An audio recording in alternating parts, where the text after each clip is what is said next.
Good morning, Joey. And I like Vicky, and she liked me back. Out of nowhere, Joey. We're just waiting here for the show to start. It's all quiet. We're all making sure we get our prep in, get our shares in, get our Facebook shares, our retweets in, and out of nowhere, Joey, I like football too. Did you watch the Waterboy this weekend? A little bit. And she showed me her movies, and I liked it too. And I liked them too. Welcome to the Morning Woodward Show. It is a Monday morning after a divisional championship weekend or a divisional round weekend in the playoffs. My name is Stick. To my right, they made a brother work on MLK Day. My name is Corey. And to my left, They made another brother work on Martin Luther King today. It is Joey. Good morning. good morning, Feeling everybody. good today. Wow. It does feel good today. MLK vibes, I swear. Gotta say hi to Nick, Dawn, Rashard. We gotta say what's up to Justin and everybody else in the chat right now. Thank you guys for watching us on YouTube, Twitter, and Facebook. And yeah, obviously it's Monday. It's Martin Luther King Day, which is different than Martin Luther King's birthday, right, Corey? Yeah, people get that messed up every year. Martin Luther King's birthday is on January 15th. There we go. So that was a couple days ago, but we're celebrating Martin Luther King Day today. And I guess we could just, to start off the show, kind of go around the circle here. And, what is Martin Luther King, what has he meant to you in your life? And what takeaways do you have from him? And, if you got a favorite quote, throw that out there. I don't think I can say my favorite. I can't say my favorite quote by Martin Luther King. It has actually nothing to do with the "I Have a Dream" speech. But I want to do it and say, look if you can see the board, well, the screen in the back. That's actually when he gave the original "I Have a Dream" speech right in Detroit at Cobo. So that's a picture of it right there. But my favorite MLK speech is when he said, "We're coming to get our check." So you can go look that up on YouTube, and I don't feel like going throughout the whole history of that, but look at MLK coming to get our check, and you'll enjoy that one. Yeah, I remember growing up as a kid. I grew up in the Walled Lake School District, and Martin Luther King Day. They do the whole day was just dedicated to the guy, and obviously, what a great leader, what a great social conscience, and the way he led all men, not just a specific type of men. He tried to reach all people, is what I respect out of him. And one of my favorite quotes is, "If you can't fly, run. If you can't run, walk. If you can't walk, crawl. But by all means, keep moving." And that can be applied to pretty much everything in life. So anytime you can take a quote like that, obviously he was speaking about a specific struggle, but it applies to so many different things. Like, that's the type of intelligence that he had. One of my favorite quotes is, the time is always right to do what is right. And it really is just so simple. I mean, that really is it. Like, there's always a right time to do right, and it's always. Always.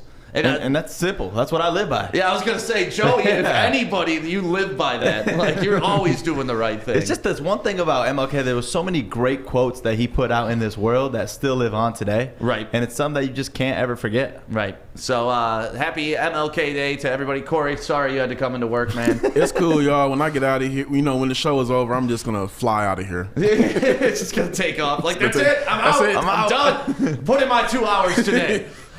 So obviously, large, big sports weekend. Joey's got a little recap of everything and the sporting news that's going on right now. Go ahead, Joey. There was so much, but obviously the biggest headline was football. Football! And I like football. The Green Bay Packers over the Rams 32-18. Not a shock. I thought the Rams defense would play a little bit better, but it's the Packers. The Bills held the Ravens touchdown-less, beating them 17-3. Ouch. Former Michigan quarterback Chad Henne. I never thought this would be the title. But former quarterback from Michigan, Chad Henne, led the defending Super Bowl champs, the Chiefs, to victory past the Cleveland Browns 22-17. Anything is possible. I love that Mahomes tweeted that out right after the game too, which was amazing. Anything is possible. And then the History Channel bowl game. Tom Brady's Bucks beat Drew Brees' Saints 30-20. All right. And the Saints now out of the playoffs, and that brings up the big question: are we going to hear the Lions announcing their head coach Dan Campbell today or not. I mean, Drew Brees was determined to make sure it happened. Yeah, thank you, Drew Brees. We appreciate it. 3 interceptions from Drew Brees. Not a great last game for him. So this coming up Sunday, we got the Packers versus Tampa Bay at 3:05, and the Chiefs taking on the Bills at 6:40. And now we go to 2 undefeated Detroit sports teams, starting with the NHL. I got my jacket on proud today. The Detroit Red Wings now 1-1 after beating the Hurricanes 4-2 on Saturday night. Today they face the Blue Jackets at LCA. Yep. Starting at noon. That's such a weird start time. It's kind of weird, Actually, not that weird. A lot of those teams doing MLK, they have those early games, but I will say noon is man. early as Noon. Like, think about what time these dudes are getting to the arena. Like, noon, man. That's not the only weird game. The Pistons got a game coming up at 3 o'clock today as well. Yeah, that's normal, though. Yeah, they normally play around 2 or 3 o'clock on MLK Day. But Yep. still, two games at noon and 3 is a great Monday for us. The Pistons, obviously, they beat the Heat 120-100. Jeremy Grant, 24 points. Yeah. D. Rose, 23 points. Yeah. Isn't Great that game like- out of them. That's like 11 straight 20-plus games for Jeremy Grant. Most improved player, book it. Absolutely. Take your money to Vegas, put it on Jeremy Grant, most improved player. I'm with you on that. Yeah. And then the other big news in the NBA, KD and James Harden reunite for a total of 74 points with the Nets. Kyrie missed another game. All right. James Harden, though, he did get a triple-double in his first game, so that was amazing. Yeah, and he lost like 35 pounds before, he took off his How? fat suit. It was like Professor Clump getting out there, and he drank the juice, and he was ready. Buddy Love is ready to play for the Brooklyn Nets. I want to know what the heck that happened. Like, that last picture, It was a seeing fat suit. him, looking him in a fat suit for real. He finessed everybody. That's what he did. I think Kyrie also finessed everybody too, because here's my opinion. I think Kyrie made himself intentionally undesirable so he would not be in that trade, because as soon as they made the trade, the GM, I heard from Kyrie and he's happy to come back to his team. He's good to go. All right, Joey, anything else in your news? Wrap up? That is it. We are wrapping it up there, but I got to get it started with talking about my people over at the LOI Center real quick, because it was just another one of those weekends. I went snowboarding, and it just made me realize when I'm going snowboarding with my homies and they can't really see down the hill, but with me, I'm over here seeing every single jump on the course, and just the LOI Center has changed my life so much. I got 20/15 vision now. Never thought I'd be able to say I have a superpower, which is this supervision. Yeah. But I want you to call right now and just get a free evaluation. If you're scared to do it, I was scared. Stick talked me off the ledge, and it was the best thing I could ever thank you for. You're welcome. Seriously. And thank you, Dr. Yaldo. Yeah, it's like I was terrified, but then you tell me it was only 5 minutes, and it really was only 5 minutes, and it was the easiest thing I could have done. Right. And now you get to see maybe the new Lions head coach. I think it's happening today. He's a big fella. He's 6'5". He used to play for the Detroit Lions. He was on the 0-16 team. Oh my God, we can't hire this guy. He was a backup tight end on the 2008 0-16 team. We can't hire him. And who did he back up on that 0-16 team? What was this dude's name? Some Owens We had guy? to look it up. Owens. Like, nobody remembers the tight end for the 0-16 squad. And we just got an update about that. Uh-oh. Dan Campbell will be the Lions head coach. It will not be official until Wednesday because he wants to do his exit interviews with the Saints. So it's official. That's what NFL Network is reporting. Ooh, so breaking news from Corey. Dan Campbell. So that's it. The search Yeah. is over. The search is over. Bieniemy, not even a thought anymore. You know what? It's crazy. Not even just off the Lions job. Bieniemy's name cooled off of every job that was mentioned for him. I mean, Right. I honestly thought he was going to get the Chargers job after a while. Then right after the Rams. Sorry, that so picture good. cracks me up. Like, that's going to be our coach for the next 3 years minimum. I love it with those shades. Oh, dude, I love how the internet is already calling him PC Principal. Like, that is our new head coach of the Detroit Lions. If you didn't hear, Corey just broke the news. It's going to be official on Wednesday because he wants to do his exit interview with the Saints. But, I mean, shit, no better time to get in some Dan Campbell talk. Yeah. What are you guys feeling about this? I did some deep diving into his interim time with the Miami Dolphins, and can't lie, I didn't like some of the stuff that I saw. What you got? didn't you like about it? Well, let me go ahead. I have my stats right here. So Because there was a good video that Joey posted over the weekend of Dan Campbell hyping up one of the tight ends to go get or wide receivers to go get a block. And then by the end of the game, the guy actually got a block. Come to find out, that guy got cut like the next game. But still, like there was some inspiration on the field with Dan Campbell. He kind of reminded me of Jim Schwartz, like that rah rah rah type guy. All right, so here's some of the stats. So if you don't know, Dan Campbell took over as the interim coach in 2015 for the Miami Dolphins. They started out 1-3 under Joe Philbin, and he was fired. So they finished 5-7 with him as the interim coach. So here's a couple of stats. Of the 5 wins, only one came against a team with a winning record, and it was in a 20-10 victory in the last game of the season over the New England Patriots. Okay, all right. 4 of their 7 losses came to teams with the same record or worse. They only had 1 win against a winning team, and that was the Patriots. Okay. And I mean, but let's be honest. He took over a bad football team. Like, did you expect him to take that team to the stratosphere? Well, I'll say this: they have. You know what? I thought so too. They had 5 Pro Bowlers that year. Nah, okay. Yeah, but I mean, still like they started out as a losing team by the time he took over as interim coach. Yeah, like the Lions had 3 Pro Bowlers this year, and you didn't expect Bevel to light the world on fire. No, I didn't expect him to light the world on fire. But I mean, when they say, "Oh, we finished 5-7," I think you just gotta kind of look at it, just examine it a little bit, just give some context to it. But it was just that they did not beat any teams that were like, they lost a lot of their games to teams that had the same record as them or worse. So that's what kind of really alarmed me. Like if you go back through their win-loss and you see the teams that they faced, they lost a lot of games to teams that had worse records than them going into the game. Yeah, I'm going to be curious to see how this all plays out. Like I said, he kind of reminds me of a Jim Schwartz type. Like, he's that rah-rah guy that's going to come in. And we need that. I mean, after you been beat down by a coach for 3 years, you need a guy that'll bring some energy into the locker room and coach you up and have some fun with you, chest bump. But it's just crazy to me that we just went this route out of nowhere. Like, we hired a GM, and this kind of feels like the GM really didn't have much say in who the head coach was going to be because it was already kind of predetermined. I mean, they've been talking about Dan Campbell for weeks, and what I saw is people talking about this may be a Chris Spielman hire, and that nobody really had any say in it. Spielman wanted his guy, and Spielman went and got his guy. And it's for us to see how it unfolds because, I mean, right now we have a first-time GM and then soon to be a first-time head coach. Right. So it's a lot of first-timers here in Detroit. It's going to take some time for this rebuild to really see what they could do, but I'm excited that they get this opportunity. I have a question.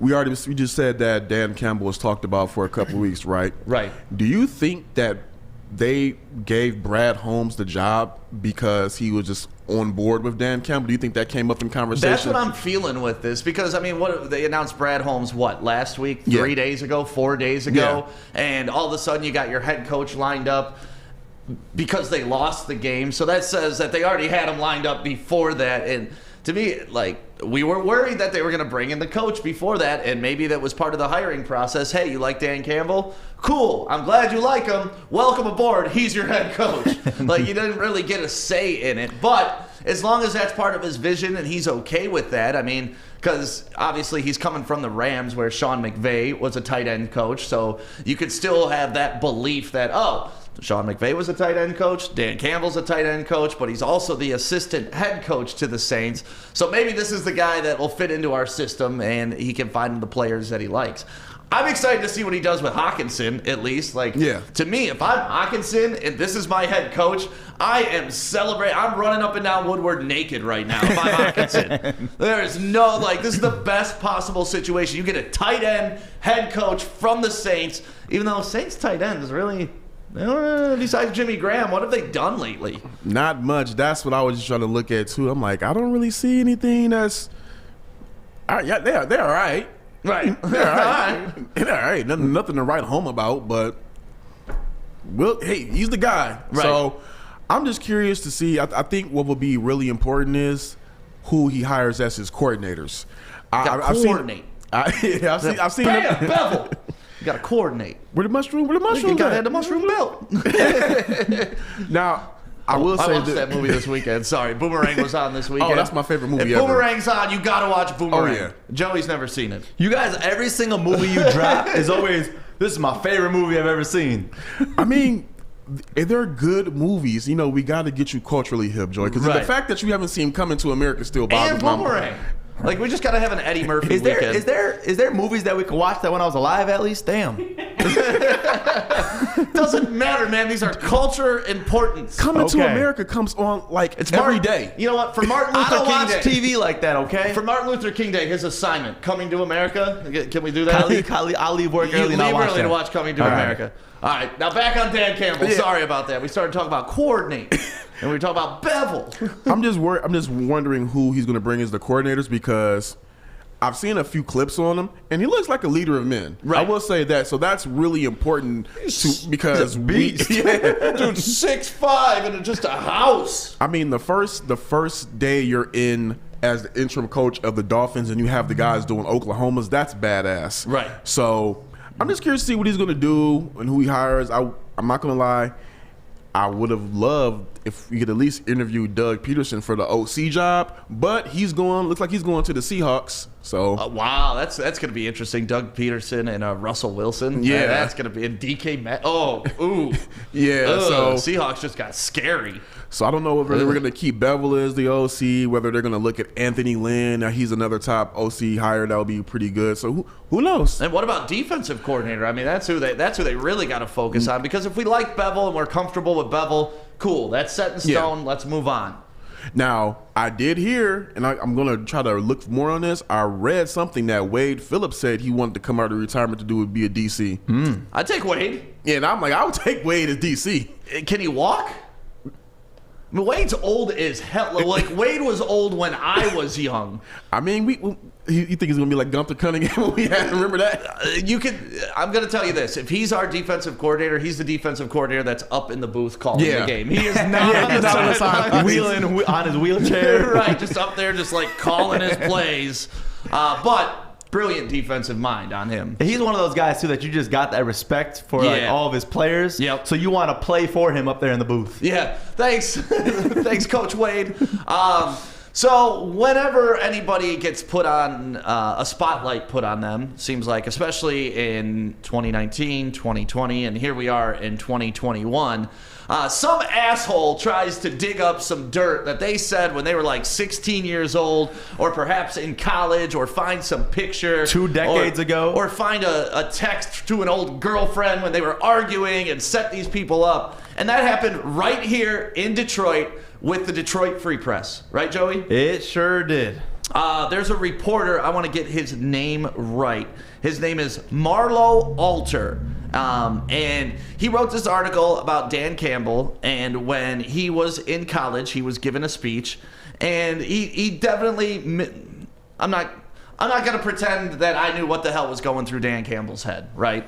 But part of his speech was he said, I like to go to a school where guys like guys and girls like... men like women and women like men. Yeah. I said it completely. Yeah. I said it the whole wrong way. Stick said what he likes. Yeah. That's what he was going off of. I like when guys like guys and girls like girls.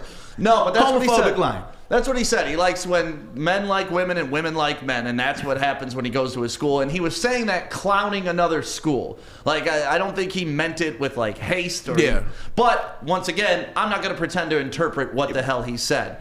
But this dude writes a whole article on something that happened, what was 2 decades ago. 2 decades ago. Dude's been in the NFL. Yep. Dude's a head coach or assistant head coach in the league. He was the head coach of the Dolphins. Never an issue until he gets put on the Lions spotlight.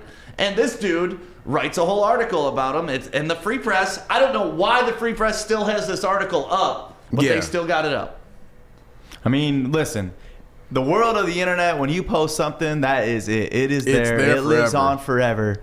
And just this whole story, I mean, for a person to go after somebody that has an opportunity to be accepting a Lions head coaching position, when you're guilty in your past for doing the same thing way worse, is just mind-boggling to me. Right. And it's sad to say, but I'm happy he was exposed. Yeah, so this Marlowe guy, he gets his gotcha article. He gets all his stupid fucking clicks.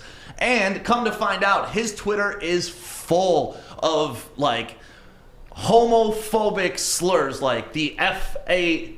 word. Like not just I like girls liking guys and guys liking girls. He went all in. Hard G. Oh, that was not it. He had homophobic words. He had racial words. He had homophobic. You know, for homophobia, use the F word. Racial, use the N word. I mean, it's like, boy, it's the definition. If you Google, you shouldn't throw stones if you live in a glass house, you should see his picture.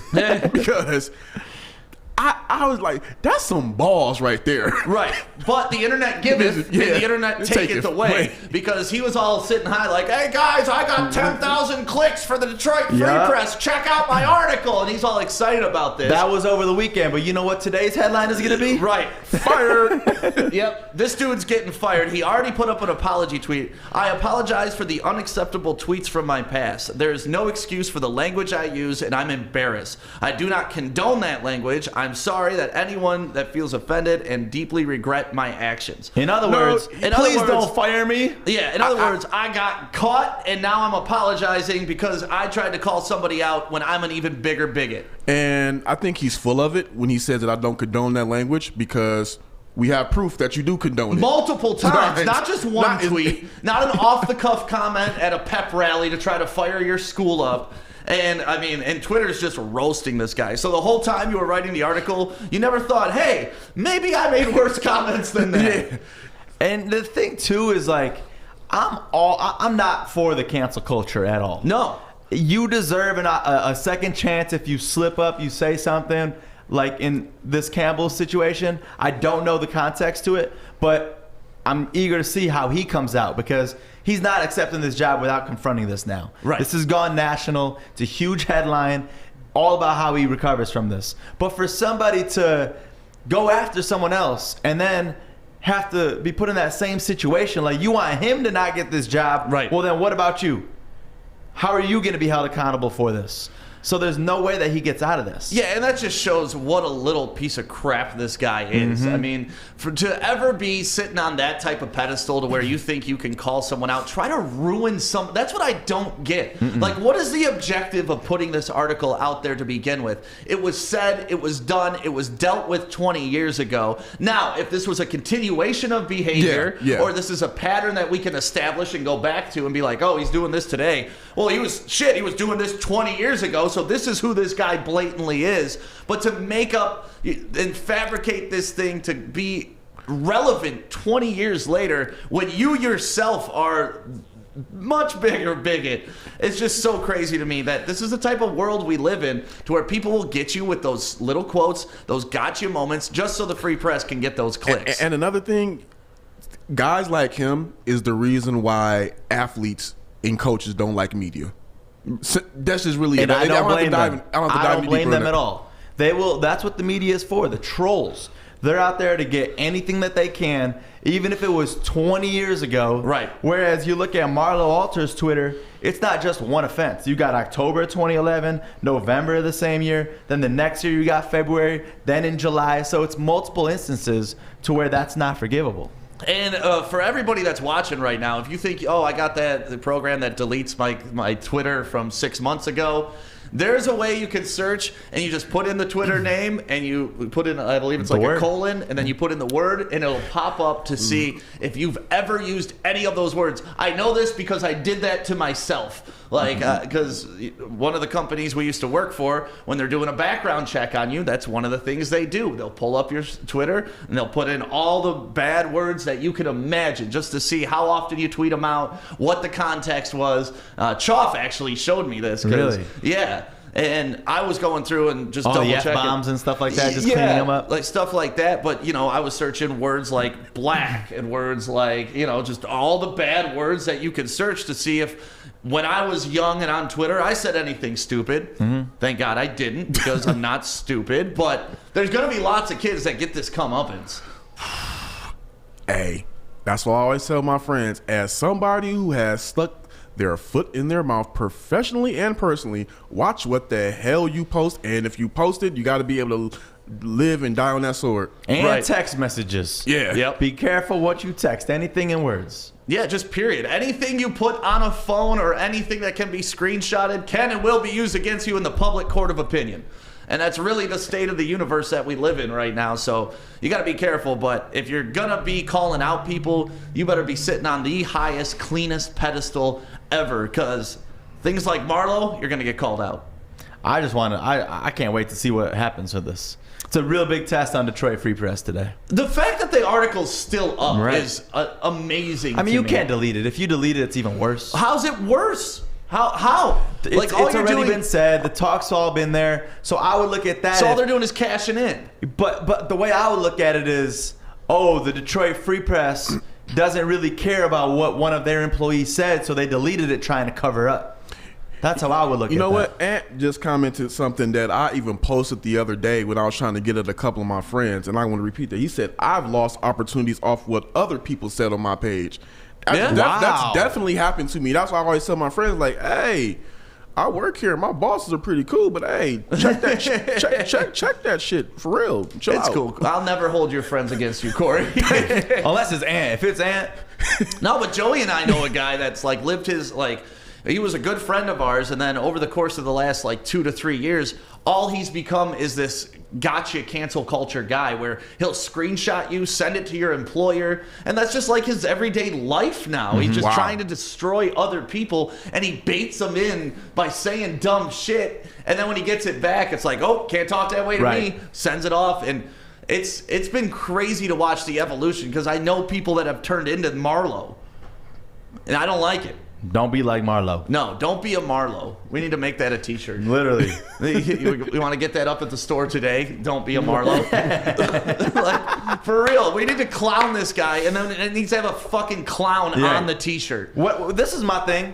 Someone like him, and I don't know all the context to it, but I'm going off of what I see. Someone like him, they don't expect those repercussions for themselves. Right. They don't want to be held accountable with the same way that they hold accountability towards other people. And that is not right. You get treated the same way that you treat others. Yep. You wanted Dan Campbell not to get this gig because of what he posted 2 decades ago. You're going to lose your gig because of what you posted multiple times in these last couple of years. And other thing too, just about the power that the power of his position that he was in. The Free Press is like one of the top papers under that Gannett. I hope I'm saying their name right. Gannett umbrella. It's like one of their highest traction. So he has a hell of a platform, and he put that out there.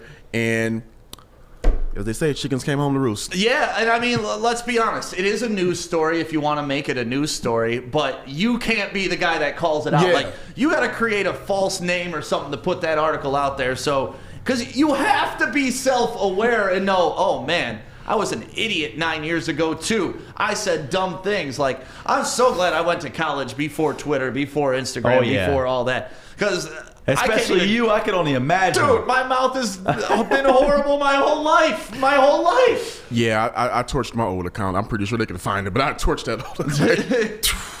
So, needless to say, don't be a Marlo. That's what we're going to do. Don't be a Marlo. Hashtag don't be a Marlo. People are already starting to put it in the chat. And if you're on Twitter right now, make sure you hashtag don't be a Marlo.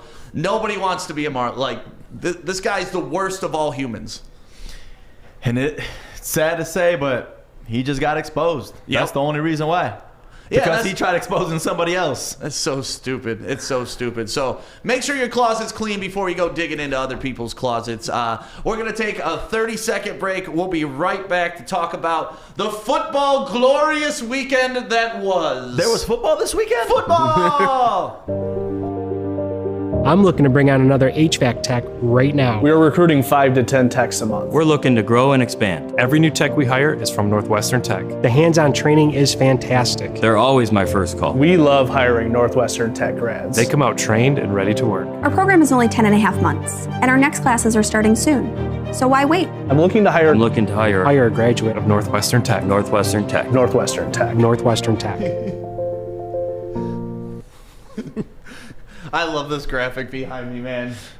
So we had a different graphic ready to go if the Chiefs won last night. Take a guess who was on the original graphic. Yeah, I mean, we all know it's Pat Mahomes, It right? is. It's Patty Mahomes on that graphic. But after the beatdown that Chad Henne placed, no, Come on, no, give him the glory. Okay, after the beatdown that man. Chad Henne placed, taking the ball all the way down the field against the Browns and getting that team into field goal position to hold on for the win. That Michigan man deserves to be on that graphic. So, Chad Henne, your game-winning quarterback yesterday. But you gotta give it up. Like, yes, I know, like, horrible. Like, that interception, I don't know who the hell he was throwing that to. Right. So awful. It was a punt. It literally was a punt. punt. Like, no joke, that ball is still up in the air, and it just came to hit me, and I got it. That's how bad that throw was. But you gotta give it up for him, because you look at Chad Henne. The dude's 35 years old. He has not played.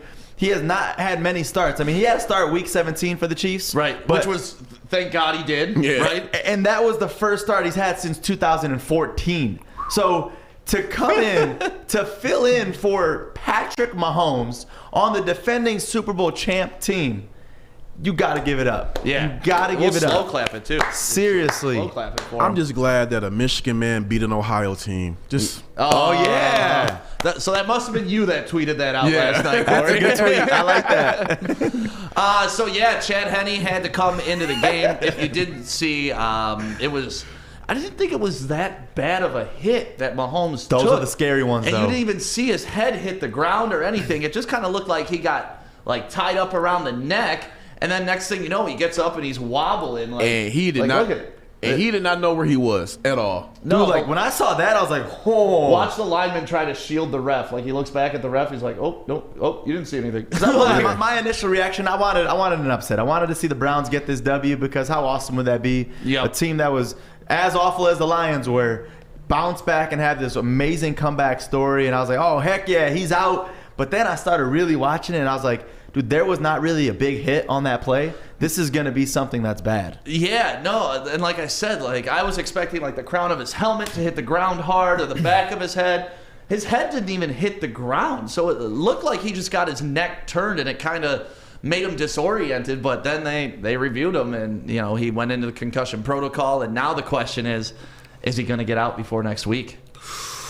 If he does not get out of concussion protocol next week, the Chiefs season is going to end next week. Yeah. It's going to end For sure. You think it all relies on Pat Mahomes? Yeah, I mean, yeah, because Chad Henne can't lead that offense like that. I won't lie, though. Chad Henne on the short ball was not bad, because that team has so many different threats. But when freaking Andy Reid and Bieniemy call for a Hail Mary ball, I'm like, what are you doing? What the short ball was working for them. Yeah, it goes back to a conversation we've actually been having for weeks, and it's interesting how this keeps popping back up. Would you rather have your starting quarterback or your head coach during a playoff game? Come And on. this is one of the situations, and we've discussed, it's definitely case-by-case situation, but this is one of those situations where you lose your starting quarterback, and your head coach and your backup were able to maintain while they were in the game. But that being said, you don't want to go into the next game without Patrick Mahomes. Yeah, I don't think that much of Baker Mayfield as a quarterback. He's good, but he's not great yet. So going into that next game, I don't think that the Chiefs defense is good enough to hold off what Josh Allen's about to bring to them. I mean, if they had like a top tier defense and you had Chad in there, I think Chad could go ahead and get him by and squeak him into the Super Bowl, and Pat could come back, but I'm not sure. And you got to realize, he came into the game when they were ahead. So it's not like the dude started the game. If he started the game, but when the Chiefs start the game with 11 first downs on the first 20 plays, that's not Chad Henne. Yeah. That's Patrick Mahomes. And Patrick Mahomes was hurt even going in. You saw him limping around with his toe even before that. Like, it wasn't a full Patrick Mahomes, and dude was still balling out of control. I don't know how you stop that Chiefs team. With Tyreek Hill and Travis Kelce, I don't see how you can stop them, no matter who the quarterback is. I don't know. It's too early. I want to see what's going to happen throughout the week. If Mahomes can go, I'm gonna roll with the Chiefs. Of course, I can't pick against them, but I don't know, man. I don't know. All right, Corey. Hot take from Corey. That's it. on I don't know. That's all I you don't got. know. I love that. What about that fourth down call? I mean, the huevos that Andy Reid or Eric Bieniemy has. That was nice. If you didn't see the fourth down call, I mean, it was 4th and inches. That was. And after Chad Henne throws that horrible interception, you still believe in him as a backup, Right. who has barely started since 2014, to come in and throw the ball on that. Yeah, and that's why Andy Reid is Andy Reid. Yep. Like, thank football gods for people like that who take the risk, who make the game exciting, not just like, oh, they're going to do a quarterback sneak on this one. It's 4th and inches. No, we're going to do a rollout, play action, bootleg with my quarterback, and he's going to throw a rifle right to Tyreek Hill. That was balls. That's Plain and really it. simple. But the other, there's one play I do want to talk about, and that's the stupid decision by the Browns to punt on 4th and 9 with 4 minutes left and give the ball back to the Chiefs. I don't know what that was about. I know the field possession was not great on that, so Doesn't it goes matter. both ways. But still, Your 4 season minutes is left. on the line. Yes. You're the Browns. You're not even supposed to be in this position. So Right. I'm thinking of the mindset, go for broke. Right. You know, you have nothing to lose right now, and what? Well, I know Art just threw up that play. Art, can you throw up that play again? Because this, to me, was the deciding play of the game. If Rashard Higgins gets in the end zone here, we're talking it's 10-16. It's a ball game. Everybody's playing. This was before Mahomes got hurt, too. Yeah. So That was right before halftime. yeah, but this hit right before he gets to the goal line, people are complaining that it should have been a flag, it should have been roughing, it should have been, using the crown of your helmet. Get out of here with that. That is a good football hit. This is how football is supposed to be played. Look at, he turns his shoulders. Yes, he hits him with his helmet. No, that's rules is rules, like you always say. You Rules can't are take rules. that away from that play. That was not intentional at all. That's two football people making a football play. It is a football play, but the rule is the rule. So you think that should have been a penalty? I'm going based off of the rule. You can't say that's not a penalty, but then all the other times it is. I think it's hindsight is 20. I think hindsight is 20/20 because when you look back at it, you're able to see that it should have been a penalty, but in the heat of the moment, just calling that real time, that's a hard call. It's a beast tackle. That's a hard call. That's a hard call to make. He's real doing time. what he needs to do Yeah. to get that guy out of the end zone, and obviously he fumbles out of the end zone, and then the Chiefs get Now the ball that's back. where I'm mixed at. I know it's the rule, but if you fumble to the end zone like that, it's a touchback. I'm still kind of mixed on that rule. I'm thinking of the mindset if they fumble, it should have been at the 1. But it could go either way. You can't. You can't, because think about how easy it would be then.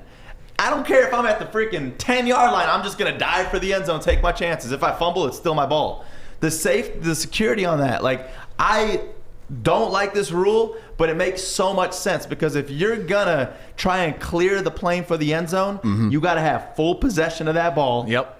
Or else that's going to happen. I'm in the middle on that rule because I understand that, if you fumble it out of bounds, you didn't give the defense an opportunity to recover the ball, and the defense should have an opportunity to recover the ball. So, But there was a slight opportunity for the offense to get that ball on that play. exactly, and you can't fumble it forward into the end zone and recover it for a touchdown.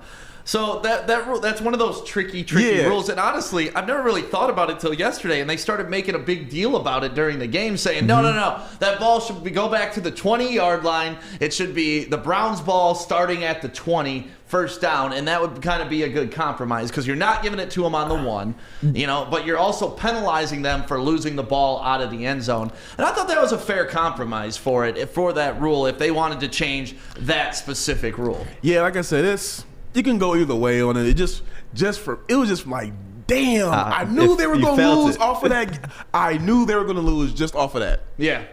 Yeah, well, and, we've been talking about it for weeks. The Browns are the AFC version of the Lions, and that was such a Lion-esque play on how the Lions would lose a playoff game after they just beat their rivals. They got a chance to take on the world champs, and something like that happens. I feel like I've felt that before. That's why I felt sorry for them all about 5 minutes. Yeah. Because we go through it every year. But the big thing to it is I know we're talking about, that was a good, clean football hit, but how is that not reviewable? That's what I don't understand. This is a judgment call. You Judgment calls aren't look reviewable. at that play on replay, and it's not even 9 times out of 10. 10 times out of 10, that's a penalty. In football, that's the way that they've made the league soft. See, I don't think that is a penalty, though. It is. It's helmet to helmet. That's it. it's different when the player's in motion and running on the field. Like, there's helmet-to-helmet contact almost every running play. So you couldn't, like, I don't know. But to me, that's just a hell of a football hit, which created chaos, and that's what you want to do. That's exactly how you play football. Two guys going for that pylon as hard as they can. The hardest hitter won. But you can't tell me that you look at that play and you say that's not a penalty. It's not a penalty. But like, you look at the rule, when you lead in with your helmet and cause helmet-to-helmet contact, it's a penalty. Yeah, to me, it's tough when both guys are diving head first. There's this small window, and you're only going to hit helmets, period. That's just how it happens. And like I said, this isn't like it was a quarterback that was getting nailed in the backfield. Right. This is more like a running back running through the hole, and he got nailed. And unfortunately, Rashard Higgins lost the ball out of bounds. So the Browns, that close. They were that close. That would have changed the game up right there, because it was 16-3. Yep. They punched that in 16-10. Yep. Whole new ball game. Yeah. If I'm the Browns, I'm feeling good about my season, but I'm still super pissed about my season. Oh yeah, because they had a chance to win. It was like almost had it. Literally. Gotta be right faster there. than that. Ooh, gotta be quicker than that. But they'll be back. You think the Browns will bounce back next year? I think they'll bounce back. This is the game that they had to take their lump on. You know, they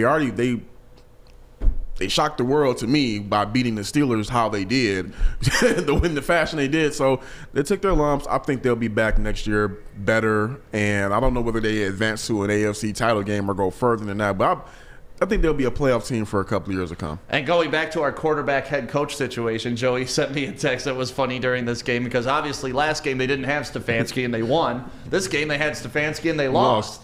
So the head coach, who knows? Proves the point. I mean, listen, especially when you're Proves the talking point. about playoffs. Playoffs? Like, you're talking about playoffs. Playoffs! Not a game, playoffs. Like, it makes such a big difference. I mean, when you don't have the leader that's got you to that point. Like, you look at the Chiefs, for example.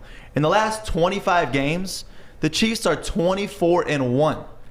That's all because of Patrick Mahomes. So you look now, you don't have your quarterback. God forbid if the concussion is as serious as they're saying it is. That whole stat, you throw it in the garbage. Right. It's a whole new leader that you have on the field.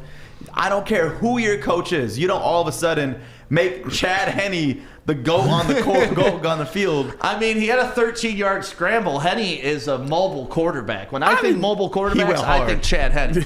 I didn't. Yeah, okay. Hey, he went hard though. He didn't slide. He didn't try doing anything soft. No. He went for the contact. And that's what you do. And I mean, and look I wonder how much they're paying Chad Henne compared to how much we're paying Chase Daniel. Let's see. Like that, Corey, that's gonna piss me off until we stop paying this dude that much 2 year, money. $3.2 million. And how much are we paying Chase Daniel? Isn't it like 10? 2 year, $21 million or something like that. I think he was like, wasn't he the highest paid? Isn't he the highest paid backup QB? He sure is. 3 year, $13 million. 3 years, $13 million.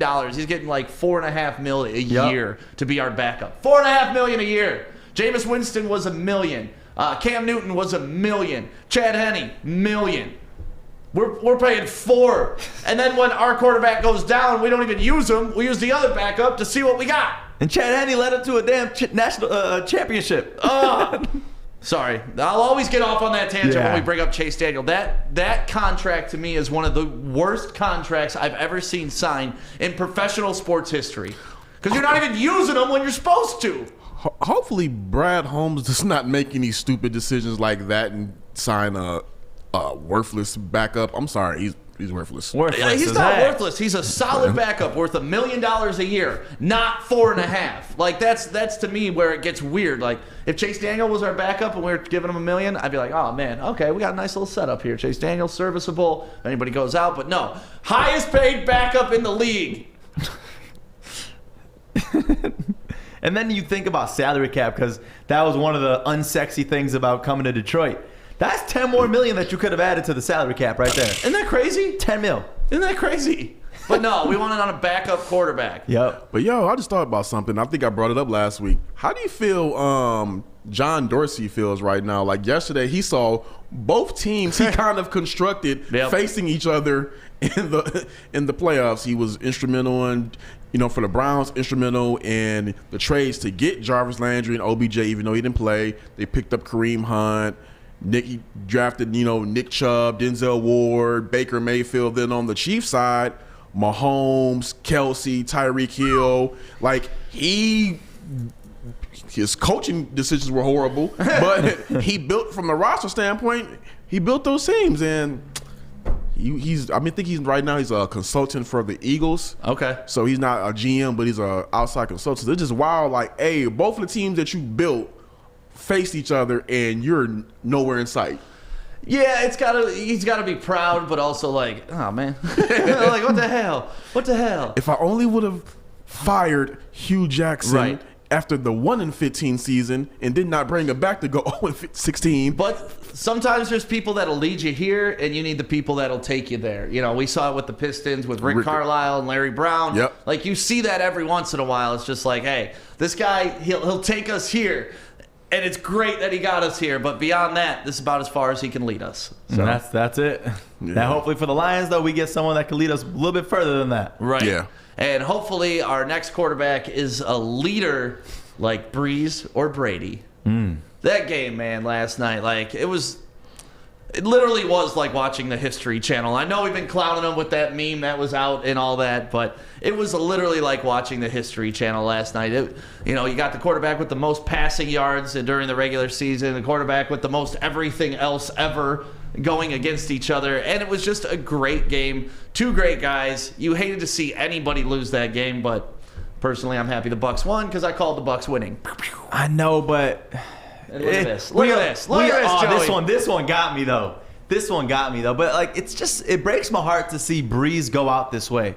It's like, for you always talk about Mike Tyson. Your last memory that you're going to see of Mike Tyson is going to be Grandpa fighting the other day. And it's just, that's not what you want to see. And for Breeze to throw 3 interceptions in probably what's going to be his last game in the NFL, it's just so sad to see that. But Brady, I mean, in this moment with the kids was awesome. Yeah, this was after the game. They came out on the field with their kids, and like you see the daughter doing backflips, Tom Brady throwing dimes in the end zone to his son. Hey, do the kids got cleats on?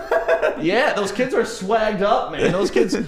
Those kids look damn good out there. Can you imagine like that being your life after the game, just hopping on the field with Tom Brady and Drew Brees and playing catch with Tom Brady? Like, Uncle Tom, over here. I remember at Brother Rice High School, I used to go underneath the stands and play football, and I thought I was the man as a kid. Yeah. Imagine this life. Yeah, it was the same way at Walled Lake Western when I played for the Walled Lake Braves. Like, while you were on freshman and the varsity kids were playing, you'd go under the bleachers and you'd have the mini football and you'd play. With a couple of the honeys lined up watching you two trying to ball out. These guys get Tom Brady throwing on the ball after the game on the damn field. Like, how cool is that? So amazing. I'm just glad that Drew Brees went out.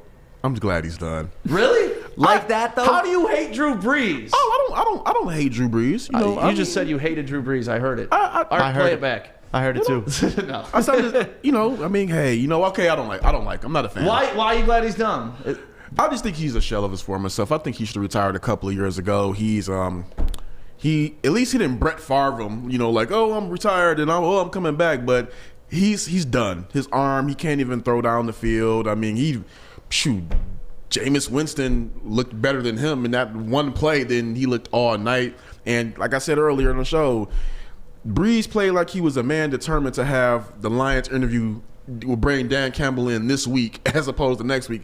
One of those interceptions was not his fault. But a couple of them, he just didn't look good. But still, 19 for 34. That's not Drew Brees. No, like it just the whole game. It's just I'm watching it and I'm like, this ain't the Breeze that we know. Well, no, I mean he stopped throwing the ball down the field, and that's what pretty much everybody was talking about yesterday. He can't throw the ball past 10 yards accurately anymore. And when you're a little guy like that, not saying he's super little by normal human size, he's 6 foot. NFL. That's a normal big dude. But in the NFL, he's a baby quarterback out there, and the fact that he's been able to last this long throwing over 6'6" linemen and just doing what he did in that Saints offense, to me, they mentioned it last night, he could be the best free agent signing of all time in sports history.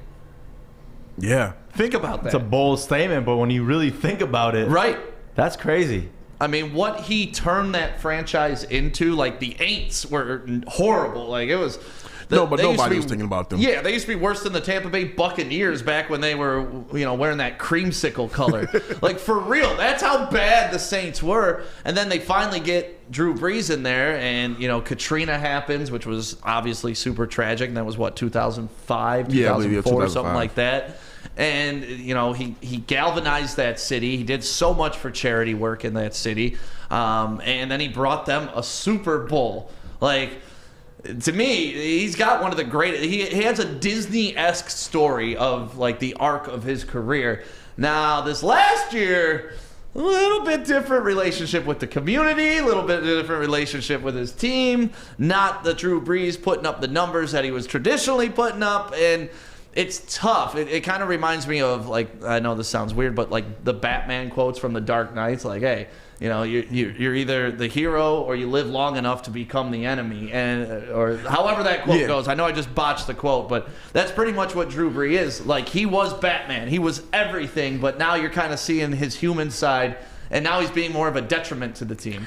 And I definitely think all of the outside noise that surrounded his political supports and everything like that. I think that definitely did cause a divide in the locker room, and he had to do like a kind of like a world tour of cleaning himself up, and it seemed like it took some of his focus off of the product on the field. And yeah, it did. It's a distraction. It's a stupid distraction in your last season too, because honestly, what he said wasn't even all that bad. It was just his belief. But of course, right now, you either have to have groupthink or get out of here.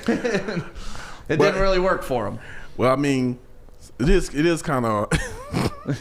I've heard it. I've seen it all over the internet. It's kind of ironic that he was against taking knees, and now the last play he sees is taking a knee. So Tom Brady taking a knee. That was the last play. And he didn't say he was against taking a knee. He said he couldn't personally do it because of all the military members in his family. And the fact that we can't understand other people's perspectives, I get it. He didn't say that's wrong, don't do that. He just said I personally couldn't do it, but caused a lot of riff in the locker room, and it definitely changed some of the perception, took the shine off a little.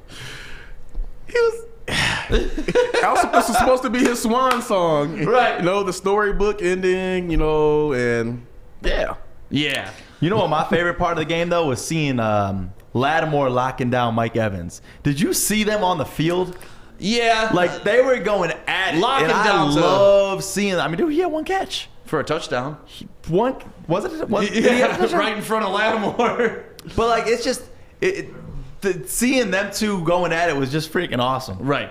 And I love that. That to me, when you see someone locking down like that and just leaving it all on the field is the greatest thing. Yeah, there was playoff intensity going on yesterday because it was the playoffs. But for real, these guys were going at it. You saw it all game long. And I like when the big Buffalo linemen go at people and just start bumping through the crowd. You love when those big fellas get rolling like that.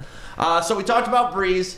You guys want to talk about Brady? I mean, can we talk about how you leave a franchise and it goes to the absolute one of the worst in the league, and then you take another one and you're now one game away from the Super Bowl? Can we talk about how great this man is right here? How beautiful this man is? How I would have his babies tomorrow if I could? 43 years old too. It's crazy because you look at Drew Brees and you're like, oh man, he's just expired. Right. He just turned 42 a couple of days ago. Right. Drew Brees is 40. I mean, Brady's 43, and he is still looking like he's in his prime. Hey, 14th conference championship game. How about that for a system quarterback? In how many seasons? 19 only. That's unbelievable. And what do you guys attribute that to? I mean, honestly, we know Tom Brady's great, but how? How does something like this happen? How do you leave the dynasty Patriots behind and they don't make the playoffs for the first time in 12 years? And then you go to this team who hasn't been this far in 20 some odd years. They made it this far when they were with John Gruden. Outside of that, nothing. And he's just shifted the culture. That's the thing right there. We got to be real.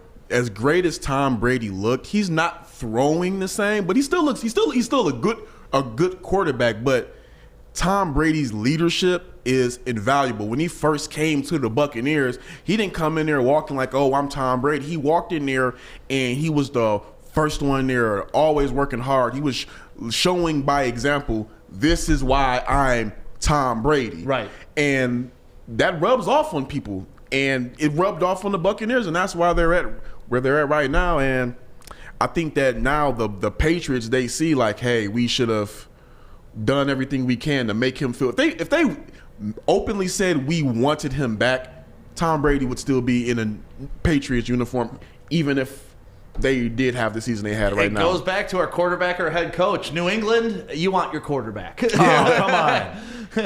Coach doesn't mean a single thing in this conversation. Right. Brady transcends the conversation because he is the coach. Yeah. Like, it seems like he's both. And what I like about him is you've seen the evolution of him under the Bruce Arians offense. We've seen this throughout the whole season. At first, he didn't want to throw deep. Now, he's taking those shots, and he's throwing them pretty damn good. That catch by Scotty Miller yesterday was insane. Mm-hmm. And I wish that what was that, Godwin, who dropped that ball in the end zone? He did drop him.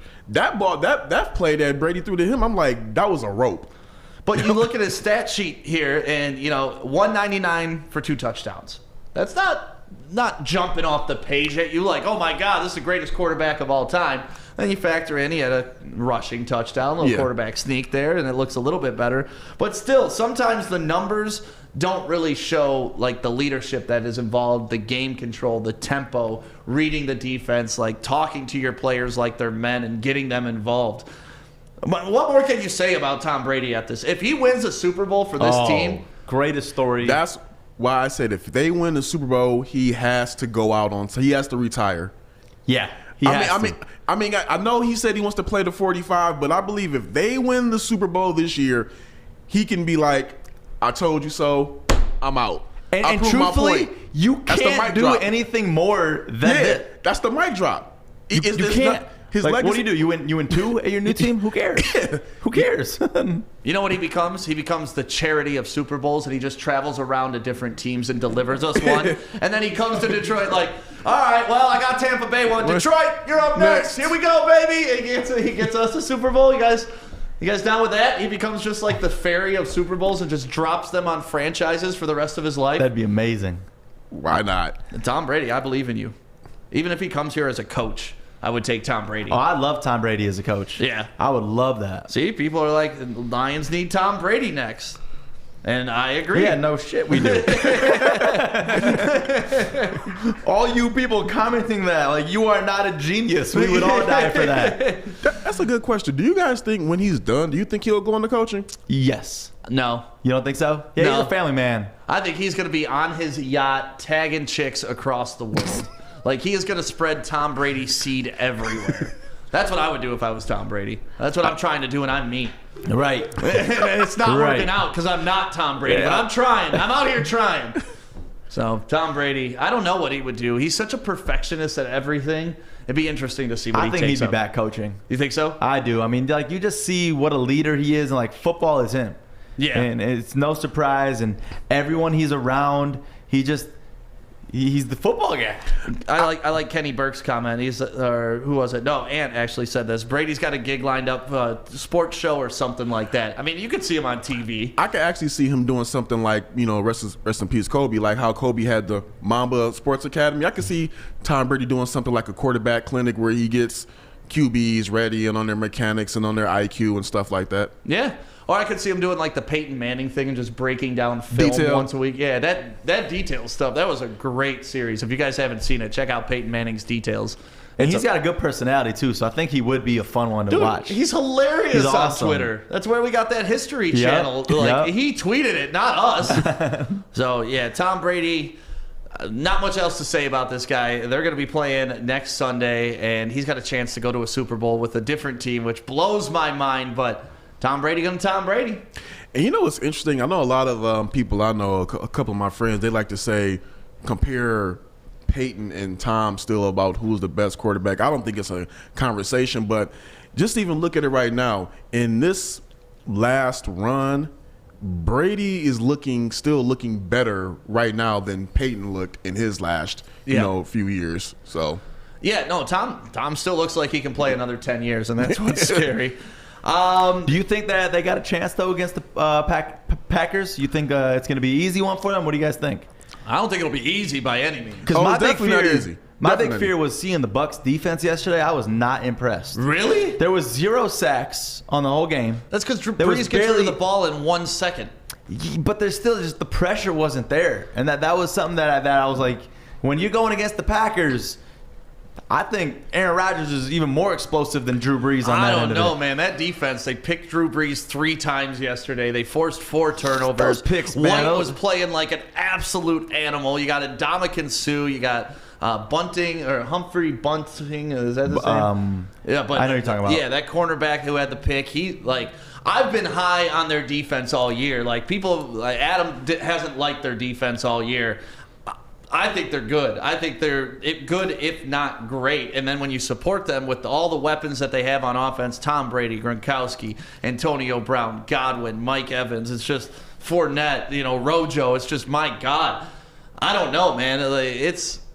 Tom Brady's not going to be intimidated by Lambeau. That's what I do know. Yeah, not the field. Like, come on, Lambeau. Who cares? And I don't even know what's the fan situation like. That's what Lambeau's all about. It's not just the fact that you're going into a cold tundra over there. Who No, cares? it was cool to actually see fans in the stands this Yeah. weekend. Dude, though. there was a lot of fans. Yeah, one game had like 9,000. The Packers game had like 6,000 or 7,000, and it was fun to hear real fans screaming and yelling. I hate that piped in noise crap. it's That is awful. it's the worst. I'd rather hear the. And the thing is, they were still loud for that many amount of fans. Right. So I'd rather hear that than the fake crowd noises. Except that one time though that they let the fireworks go on the missed field goal. That was the only time. I like the mistakes on that side of it when they're just running it. I love that. Well, let's take a quick break. We'll be right back right after a word from Grow Green.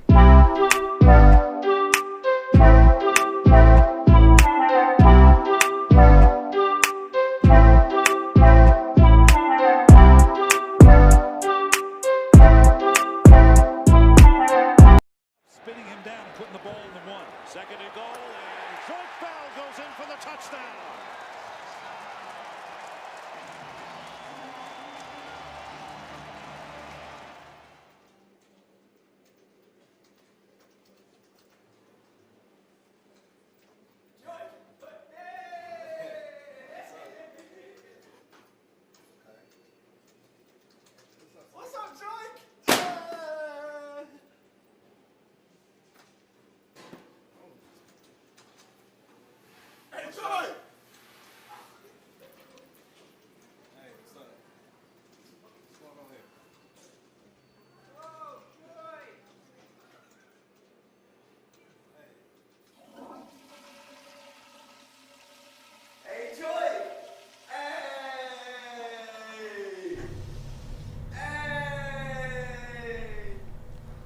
And that is for real how Joy comes into work every day here, right at 10:55. Just looking left, looking right, everyone walking by. Yeah. I still do it to this day every time I see him.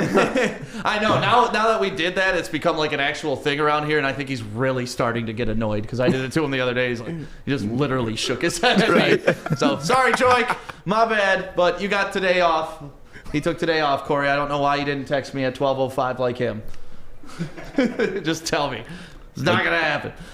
So, another game that we were kind of just talking about because, we were talking about Aaron Rodgers and we were talking about the Breeze-Rodgers matchup that's going to be happening this weekend going on at Lambeau. And that game that game was 2 days ago. Saturday. Yeah, Saturday. Sorry, I'm getting all my football combobulated There's again. too many games. There was never enough games, and I'm so sad that there's only 3 more games left in the entire NFL season. Like, that is... Wow. That's almost tragic. When you put it that way, that is crazy. Oh, I've been counting them down in my head like that this whole time. It's definitely Especially you tragic. look like last weekend we had 3 games on each day. This weekend 2 games on each day. Next weekend 2 games on just Sunday. And that's it. And then 1 game 2 weeks later, and we done, baby. Yeah. And then it goes back to scouting for Dynasty League fantasy football. I'm just sad. It is sad. I'm just really I'm gonna be emotional when the Super Bowl happens. After when Yeah, but the Lions getting Tom Brady though. That's some exciting offseason. Yeah, that is an exciting offseason move. So the Packers won 32-18, and this really wasn't even a game. I mean, before the game, we were talking number one offense in the league versus the number one defense in the league, and like going into this, usually the defense wins this matchup. Over the past like 20 years, when this has happened in the playoffs, defense has won 3-1. So, like you thought this was going to favor the defense, but man, Aaron and his merry band of misfits, they took it to him. I mean, which Aaron? I mean, Aaron Rodgers had 296 yards for 2 TDs, and then My Aaron favorite Jones, play, by the way. Aaron Jones had 14 carries, 99 yards, a touchdown. I mean, both of them together they did quite the number on the number one defense, and I'm not gonna lie, I didn't expect that. That's not what I called. I'll admit I was wrong, big time. Corey, that's all right. It happens. Yeah, don't worry. No, I believe I had the Packers to win the game, but I thought it was going to be a lot closer than it was going to be. I mean, I thought this was going to be back and forth. And the one highlight for the Rams, which I will say, is Van Jefferson out of Orchard Lake St. Mary's catching his touchdown pass. That was a nice play. He had a nice game, man. He really actually had a really good game for the Rams. Yeah, he had 6 for 46. 6 for 46 it's crazy and a because you look at touch. the stats, too. You see Jared Goff, 21 for 27. Like, you look at the numbers of the game, right. You would think, like, whoa, this score is not aligning to that. Right. No, the Packers looked unstoppable on Saturday. They really did. And I do have concerns about the Bucs coming into town and trying to stop this offense, which coming into the year, I didn't think this offense was going to be half as good as what it was. They didn't add any pieces from the year before. Like, that was the biggest bitch in the draft. You went quarterback first round. You went running back second round. A.J. Dillon hardly played this season. So you literally played this whole season without your first 2 draft picks, and look at where they are. They're planning for the future, but they must have also knew what they had on their team already, so that's why they were able to go ahead and draft the way that they did. I'm going to be real. I didn't think they were going to get this far as like an NFC championship, but when you got Aaron Rodgers, anything is possible. Yeah. Yeah. And it's just the consistency that you get with the Packers. It's like you know what you're going to get when the Packers step on the field. Yeah. Here's the only thing about it is just that Aaron Rodgers does have a Super Bowl. We know that. But it's since then, when it comes to that big game, either to get there, it's either he does something this uncharacteristic on Aaron Rodgers or his team does something. So I'm kind of wondering next week, is that going to rear its ugly head, or is he finally going to go ahead and get himself back into the Super Bowl? Because for as great as he is, the fact that he has only one Super Bowl is mind-boggling. It is, and it goes to show how, first of all, how hard it is to win a Super Bowl. And once you do win it, they can't take it away from you. That's yours forever, and it puts you on a different pedestal than any other quarterback. But you look at Drew Brees. I mean, he only got one, and not that he was lucky to get that one, but if he doesn't, we're talking about Drew Brees in a completely different light. Oh, yeah. And same thing with Aaron Rodgers. If he doesn't have that one, we're talking about him as probably one of the most talented quarterbacks of all time, but not one of the best quarterbacks He'd be of all Dan time. Marino. This era's Dan Marino, basically. Yeah, essentially. I will say one thing about yesterday that will probably work in the favor of the Bucs is that Aaron Donald was not Aaron Donald, so they did not have that pressure on Rodgers like they wanted to have, and that's not going to happen with the Bucs. So,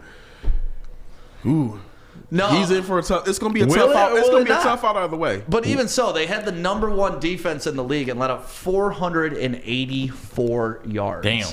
That is a lot of yards, especially when you're playing up in that frozen tundra and it's supposed to be a running game. Like, it wasn't supposed to be an all-out passing attack, but Aaron Rodgers out there gunslinging, and I love this. I have such a love-hate relationship with Aaron Rodgers. Yeah, because he's in our division.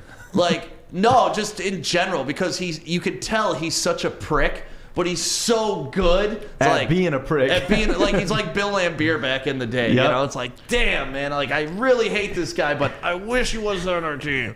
Greg Jennings talks about that a lot because they always ask him about Brett Favre and Aaron Rodgers, and he's like, Brett Favre is my guy. Like, I love being around Brett. You just love going to play with Brett and being around him, and it was fun. And Brett will and Brett will trust you and give you, just throw it up there and let you go make a play. But with Aaron, He's a little standoffish, but Yeah. I had my best years under him. So what would you rather have? Would you rather have the nice guy like that you get along with and enjoy it, or would you rather have the Aaron Rodgers who gets you the ball on time, on the spot, and makes you a better player? So you saying the Tom Brady versus the Aaron Rodgers? No. That's like the main nice guy I could think of right now in the NFL. Brady. They say Brady's tough to play with. Oh, they too. say Brady's a. But he's still a nice guy. He's like, still a nice guy, but he's a fucking killer, man. I would honestly I'd have the guy who's gonna make me statistically better. I Okay. mean, at the end of the day, we just work together. We ain't gotta like numbers, each other. right? Numbers is numbers. It's business. Yeah. And you know my paycheck is determined on my numbers. And if we don't get along, but you push that aside and you're getting me with the ball where I got to get because it's mutually beneficial. Let's do business. Yeah, and as long as the respect's there, that's really, that business is business. This ain't show friends, this show business, Yeah. baby. And that's the same thing for the NFL. So, I don't know. I saw this, I forget who the quote was, but they were just saying when you play Aaron Rodgers and you see him smiling and laughing out on the field while you're trying to give it your all and you're busting your ass, it's just so demoralizing that this guy's out here having fun. And you're out here trying to tackle him with all of your might and cover wide receivers, and he's just like, boop. Smile Aaron Rodgers. And they said that makes it more frustrating to play an Aaron Rodgers because not only is he beating you, he's having fun while he's doing it. Because he knows that there's nothing you can do. The man doesn't throw picks. It's like it's nothing you can do. Perfection football. It is. It's crazy. Was he at 4 on the season? Something like that. I mean, I can't even remember the last time he threw double-digit picks in a season. No. It's had to be over a decade. And that's that consistency. And he could just make plays, which is crazy. You don't look at him as a super mobile quarterback. You don't look at him as somebody who's... Yes, you do. All right, play it one more time. Play it one more time. He can move. That's Tom Brady. No. Go to Aaron Rodgers on that play. Oh, sorry. Wrong great quarterback. Call him not mobile. They always play each other. Look at this. Tell me he ain't mobile. Whoop. Got him up in the air. He's elusive in that pocket. Elusive. No, but to your point, you don't see him as the mobile quarterback. So Floyd, in this case, he didn't expect him to actually run the ball, so he was trying to go But look at what Why this not? weekend Why is would you getting. not expect him to run the ball? He does that. He does that. all the time. He's gotten that play a few times. But when you think about it, this weekend, it's literally two quarterbacks that can do that. I mean, look at Brady's play. It's very similar. Does it ever get to a point as a football fan where it's oh, we get to watch them play again? No. This is the cream of the crop. Even I'm excited, and I'm a light sports fan. I like my MMA, but when it comes to football, I'm going to be watching this game. No, it's just, if you like two fighters, you would like to watch them fight 4 or 5 times in a row. Yeah. 10 rounds each. Just let them go. Put Connor and Nate don't together give them a forever. break. Yeah. Exactly. Yeah. The best of the best. I want to see it all the time. Yeah. And, to me, it's not really a punishment to see greatness ever, to watch history. And that's what I love, great way to look witnessing at it. history. So if I'm getting the best matchup, I'm getting the best matchup. What is interesting right now that's going on in the NFC and the AFC is just young gun quarterbacks. NFC is old dog quarterbacks. And they're both successful. So that's kind of a question I wanted to lead into here is, would you rather have the old dogs or the young guns going into the, would you rather be sitting AFC or NFC right now? I like the old dogs. You like the old dogs? I do, just because of the leadership that it should entail to get the young dogs ready. Okay. Because it gets the crops, you got to cream the crops there, and that's the thing. I would go with the old dog because they've seen enough of the game and know the situations, how to react to adjustments, and how to just be composed in certain situations. So I would go with the old dogs. See, I don't know, man. Because Patrick Mahomes is one of the young dogs we're specifically talking about, he's already got his ring. He has just as many rings as Rodgers. Mahomes is an anomaly. But that's who we're talking about, though. So's Josh Allen. So's Drew Brees. So's Aaron Rodgers. They're all anomalies. That's why they're great. I'll say it like this. Let's just say if the Chiefs go, if the Chiefs make it, if they're going against the Packers, then I'm going to go ahead and give Mahomes a shot. But if they got to go against the Bucks, I would go with Brady in that situation, because I believe that Brady in the Super Bowl, he just knows in that game what it takes. Mahomes does too, but Brady has seen it all. So that I would just go with him in that one. All right. Who are you going with? In that specific matchup or just in general? Just in general. I got to take the young guys, man. Yeah. I got to take the young guys in this, and it's not because I don't believe in Tom Brady. Obviously, I just stroked him for about 20 minutes right here on the show. I love Tom Brady. But at some point in the game, like, you got to go to the younger generation, and that's what happens no matter what. It's always going to happen this way. And to me, the guys that are next are the Josh Allen and are the Pat Mahomes. But when you look at a good organization is the ones that have that Tom Brady-esque person, and then they mold the young player underneath them. It's tough to do. You rarely do see a success story out of that, but that's what you got to do as a good leader. Well, when you do see it, it's amazing. Like what you saw in San Francisco with Joe Montana and Steve Young, and what you're seeing in Green Bay and Brett Favre over there. Unfortunately, we may see it again with the handoff to Jordan Love, which scares the hell out of me. Like, nothing more would make me happy on this planet as a Lions fan if Jordan Love didn't fall on his face as a bust, like Jamarcus Russell type bust. That's what I want. I want Green Bay to experience what we've experienced quarterback-wise for my whole life up there for the next 10 to 15 years.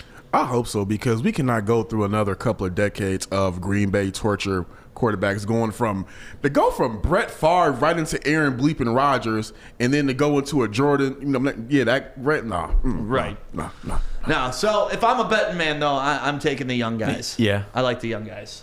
So, and if you're a betting person, man, woman, anything you want to call yourself, make sure you go to MyBookie. That is where you can get all the bets. And the coolest part about this is not only do they accept cash and, the normal ways to bet, they accept crypto too. So if you want to start betting in crypto or getting paid out in crypto, MyBookie is the spot to go. All you got to do is go to their website, and when you go there, you can enter promo code Woodward, and they will match you up to half of your deposit. So if you put in $1,000, they'll put in $500, so you get $1,500 to play with, and that's a pretty good deal. I mean, doesn't take a genius to realize that that's a good investment. But I do got a little bit of beef with MyBookie, though. I won't lie. Oh.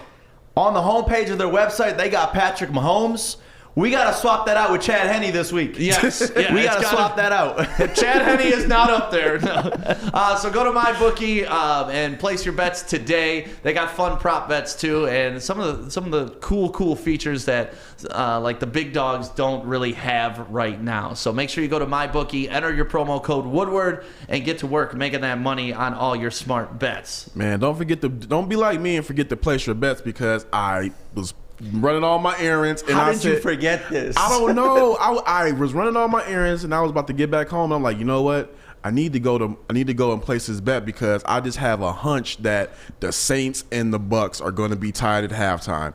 And I'm like, watching the game, I'm like, crap, I forgot to go place my bet. Oh well, whatever. They ain't gonna be tied. I'll just I get the next one. Yeah. And then I'm like, no, please don't be tied. Please don't be tied. Miss the field goal. Miss it.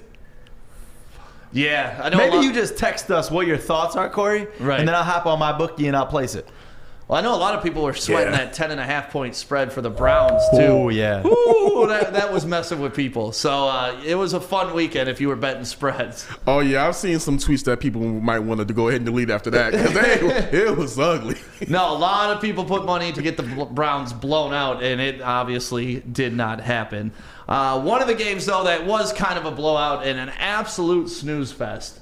Like, I was looking forward to this game. Mm-hmm. I thought there was going to be lightning. I thought there was going to be thunder. I thought there was going to be high scoring.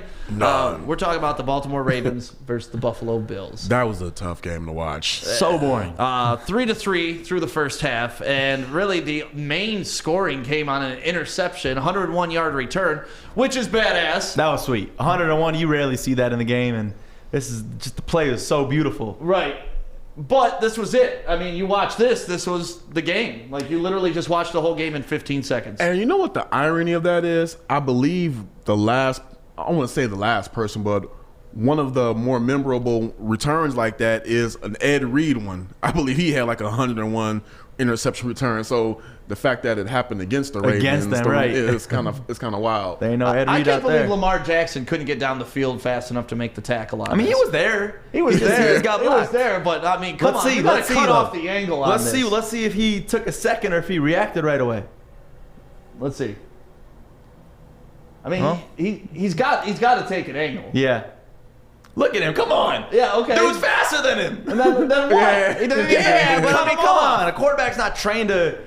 You throw the Go damn off a pick, you block. tackle the guy who caught it. That's your Trust me. fault. That's your responsibility. I ain't saying it's not his fault. That was a bad throw. So that was I mean, it wasn't the most That's the exciting. only play we could talk about. That's the only highlight we have from that game. What do you do with Lamar Jackson if you're in Baltimore? Because this is 2 seasons in a row you didn't get it done in the playoffs. The NFL's kind of figured out what you are. They've kind of figured out how to deal with you. Mm-hmm. So what is your plan with Lamar Jackson if you're the head coach, if you're John Harbaugh moving forward in Baltimore? I have no idea. I'm just looking at I was looking at a few things. I was looking at a few things, and yesterday the Ravens they were better on the first downs, better on third down efficiency, had more time of possession, but they just couldn't get in that end zone. I think you're going to have to do something as far as his mechanics in the pocket and be, in his throwing. I mean, what do you do, Corey? I mean, he is what he is. He can't throw. You gotta figure something out because, like you just said, they have more tape on him now, so they know what he is. So I mean, you're not going to change quarterbacks, so you got to figure something out as far as either acquiring more weapons or working on his mechanics. It's got to be something. Yeah, but if you acquire more wide receiver weapons, does that really help you if he can't get them the ball? Like they're stuck. So they're really stuck right now. They're in a weird spot. So that's why I said you got to, even though he is what he is, you got to figure something out as far as mechanics because what you gonna do? Right. Yeah. Tom commented, Lamar fails again. Can we cut with this hype? And kind of like that, man. I don't know, Joey. What are you doing if you got Lamar Jackson? He's supposedly a top end quarterback, but it's the second year in a row he couldn't get it done in the playoffs. Yeah. Second year in a row that his arm has gotten them more trouble than good. I mean, because if he had even a decent arm, like that 101-yard play doesn't happen. Right.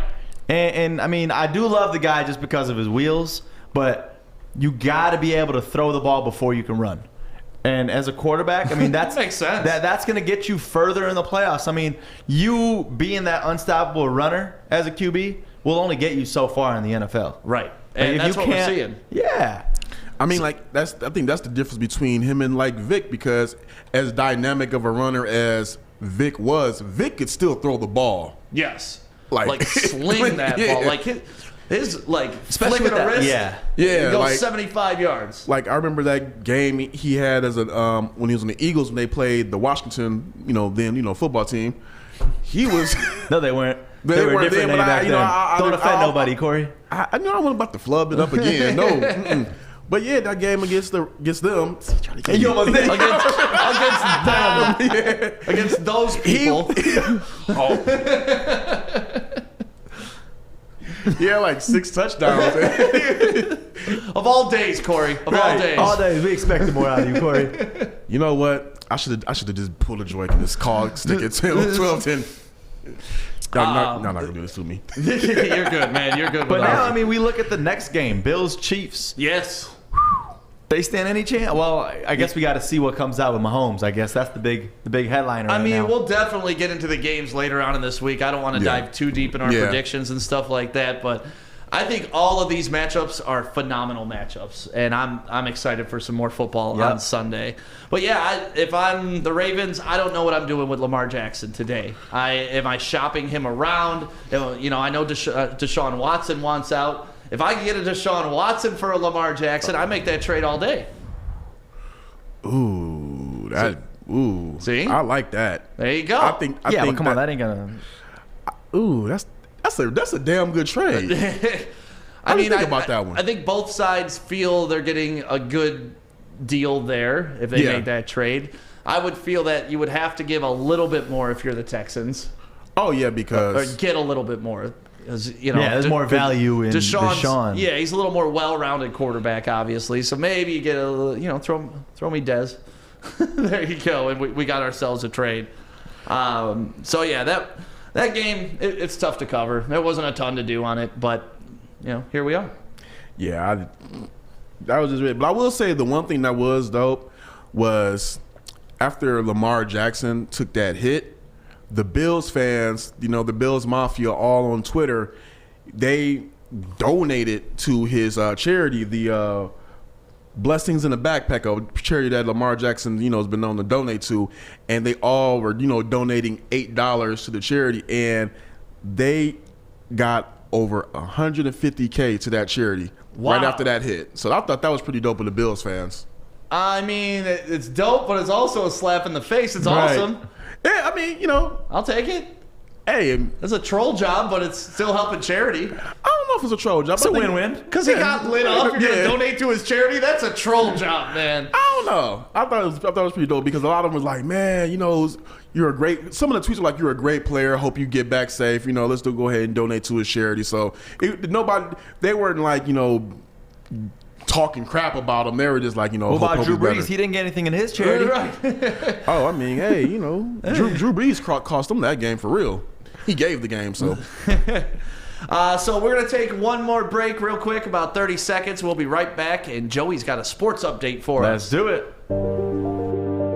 I'm looking to bring on another HVAC tech right now. We are recruiting 5 to 10 techs a month. We're looking to grow and expand. Every new tech we hire is from Northwestern Tech. The hands-on training is fantastic. They're always my first call. We love hiring Northwestern Tech grads. They come out trained and ready to work. Our program is only 10 and a half months, and our next classes are starting soon. So why wait? I'm looking to hire Hire a graduate of Northwestern Tech. Northwestern Tech. Northwestern Tech. Northwestern Tech. So there was our NFL playoff update for you. So this coming up Sunday, Packers versus Tampa Bay at 3:05, and the Chiefs taking on the Bills at 6:40. And later on this week, we'll cover the games and have some more for you. But the big talk is the Saints now out of the playoffs. And Corey gave us the news earlier that the Lions are going to announce on Wednesday that we are hiring head coach Dan Campbell. You don't like that, do you? I'm mixed. I'm still mixed. What do you like about it? I like the fact that he's a leader. Like I said earlier, I like the fact that he's the leader of men. Is something that we've missed as Lions fans over the past 3 years. We've seen a lot of finger pointing and throwing players under the bus, and just seeing the camaraderie, the lack of camaraderie in the locker room. I think that Dan Campbell's going to be able to come in there. He's going to command their respect, and he's going to be able to turn the locker room around. Whether that translates onto the field, that remains to be seen. I think that all goes on what type of coordinators he picks. Right. And also another big thing is what are they going to do with Stafford moving forward. So that's going to be the real big thing right there, because when the Lions fired Matt Patricia and Bob Quinn, Lions owner Sheila Ford said that the decision of what to do about Stafford will be left up to the head coach.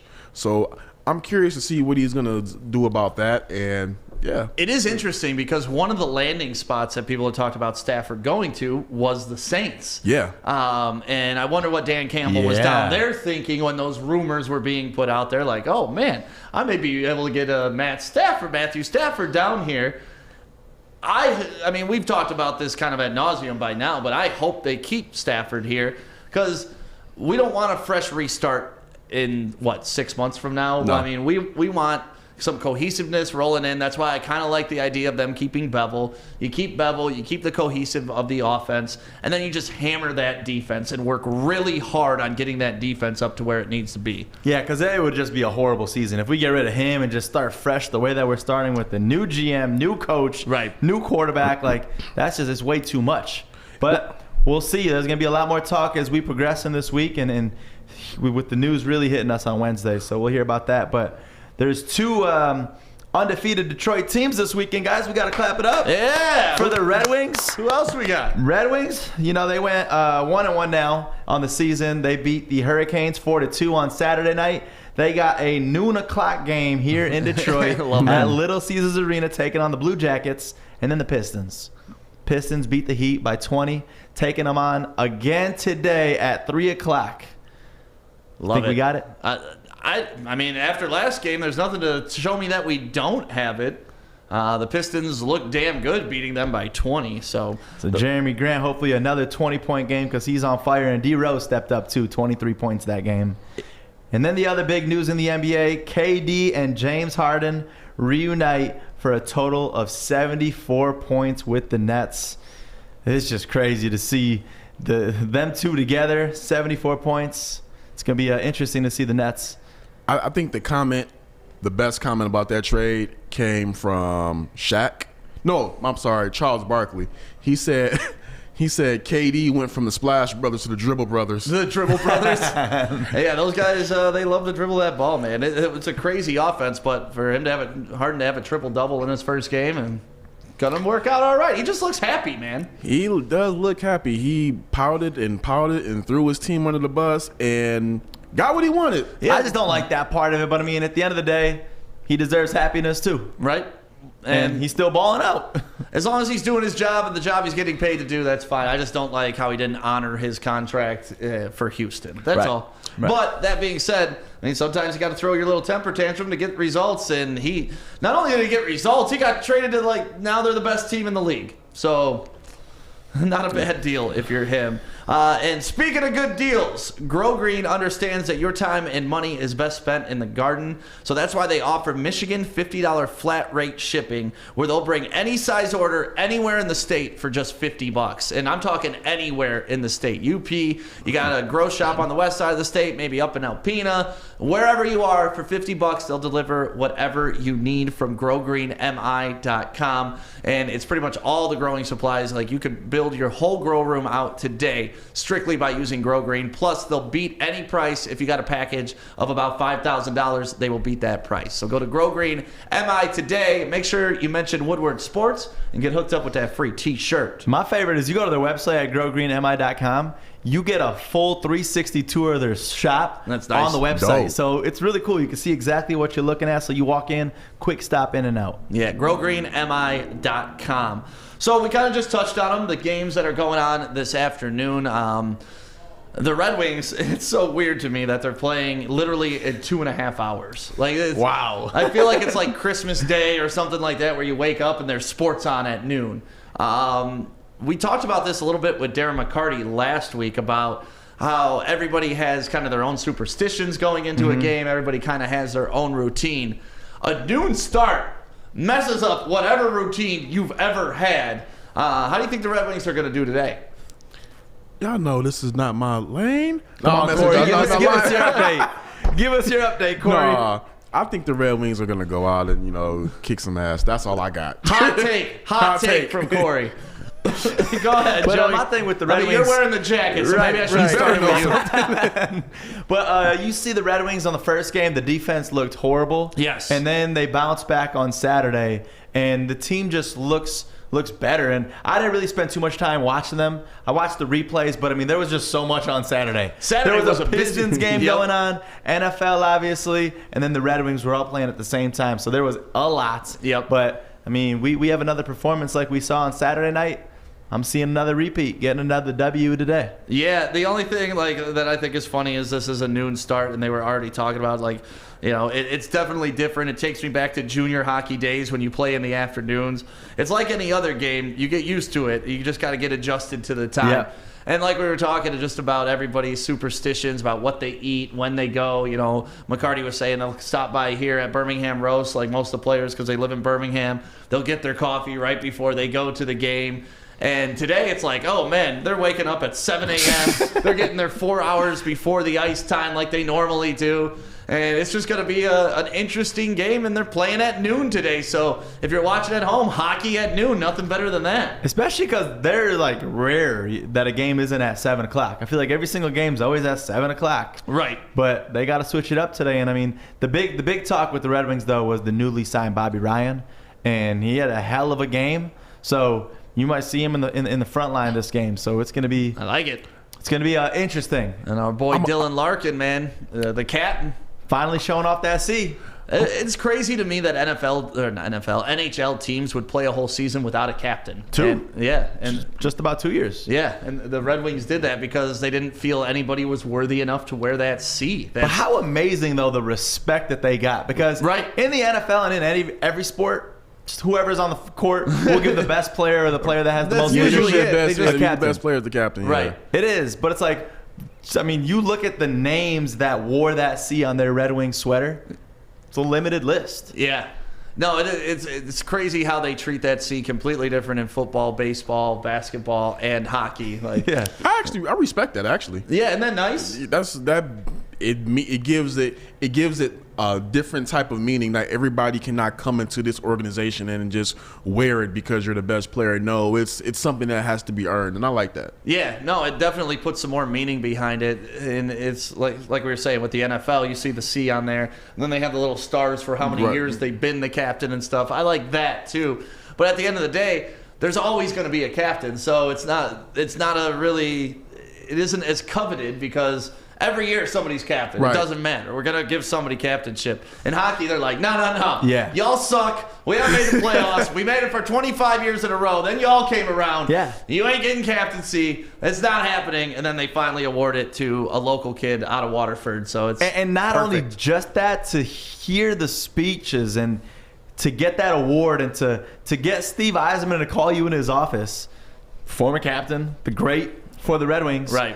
And Dylan Larkin grew up here. So Waterford kid, grew up here locally, and then was a huge diehard fan his entire Red Wings career. And then to get that call from Steve Yzerman, that feeling is just unbelievable. I mean, who else would you want to get handed that from than the captain? Right.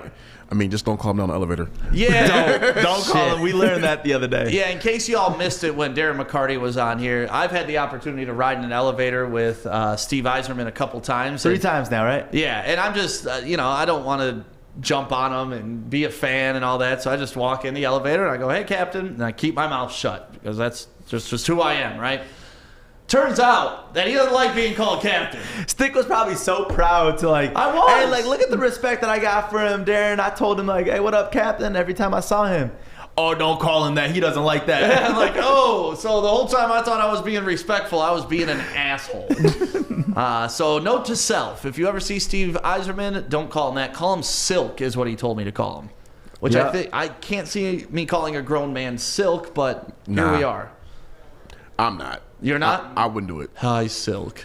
Like, that's how I got to say That's it. just wrong. Like, that's just Hi, the- Silk. I feel like you can't give him the nickname that they give in the locker room talk, Right. unless you were in the locker room. So you just go up to a dude and call him Silk. You were in the locker room, but that is you're in though. He's gonna be like, oh, who do you know? Right, who do you know? Who do you know? 'Cause Right, that's I'm the gonna be inside like, locker room. I know Joey. Right. Because it works everywhere. We got another game going on today at 3 o'clock. We got the Pistons taking on the Heat. And like we said, over the weekend, the Pistons beat the Heat by 20 points, which leads me to ask, what the hell happened to the Heat? They're 4-7 this year, man. They were competing for a world championship not too long ago. The East is actually looking pretty weird this year. I have no idea what's going on with the Heat at all. I think they had a few players out for this game because of the COVID restrictions. They've had a couple players Yes. here and there, yep. Yeah, so I think right now they just need to go ahead and get their full team around them. But yeah, 4-7, that is definitely does not look like a team that was just removed from the NBA Finals. But I'll take it though. Give us another W. I would definitely take it. But when they get Jimmy Buckets back, they'll be all right. Yeah, apparently they're getting 6 players back. Jimmy Butler, Avery Bradley, Tyler Hero, and then Leonard will all be back. It's a couple names that might make a difference. Small difference.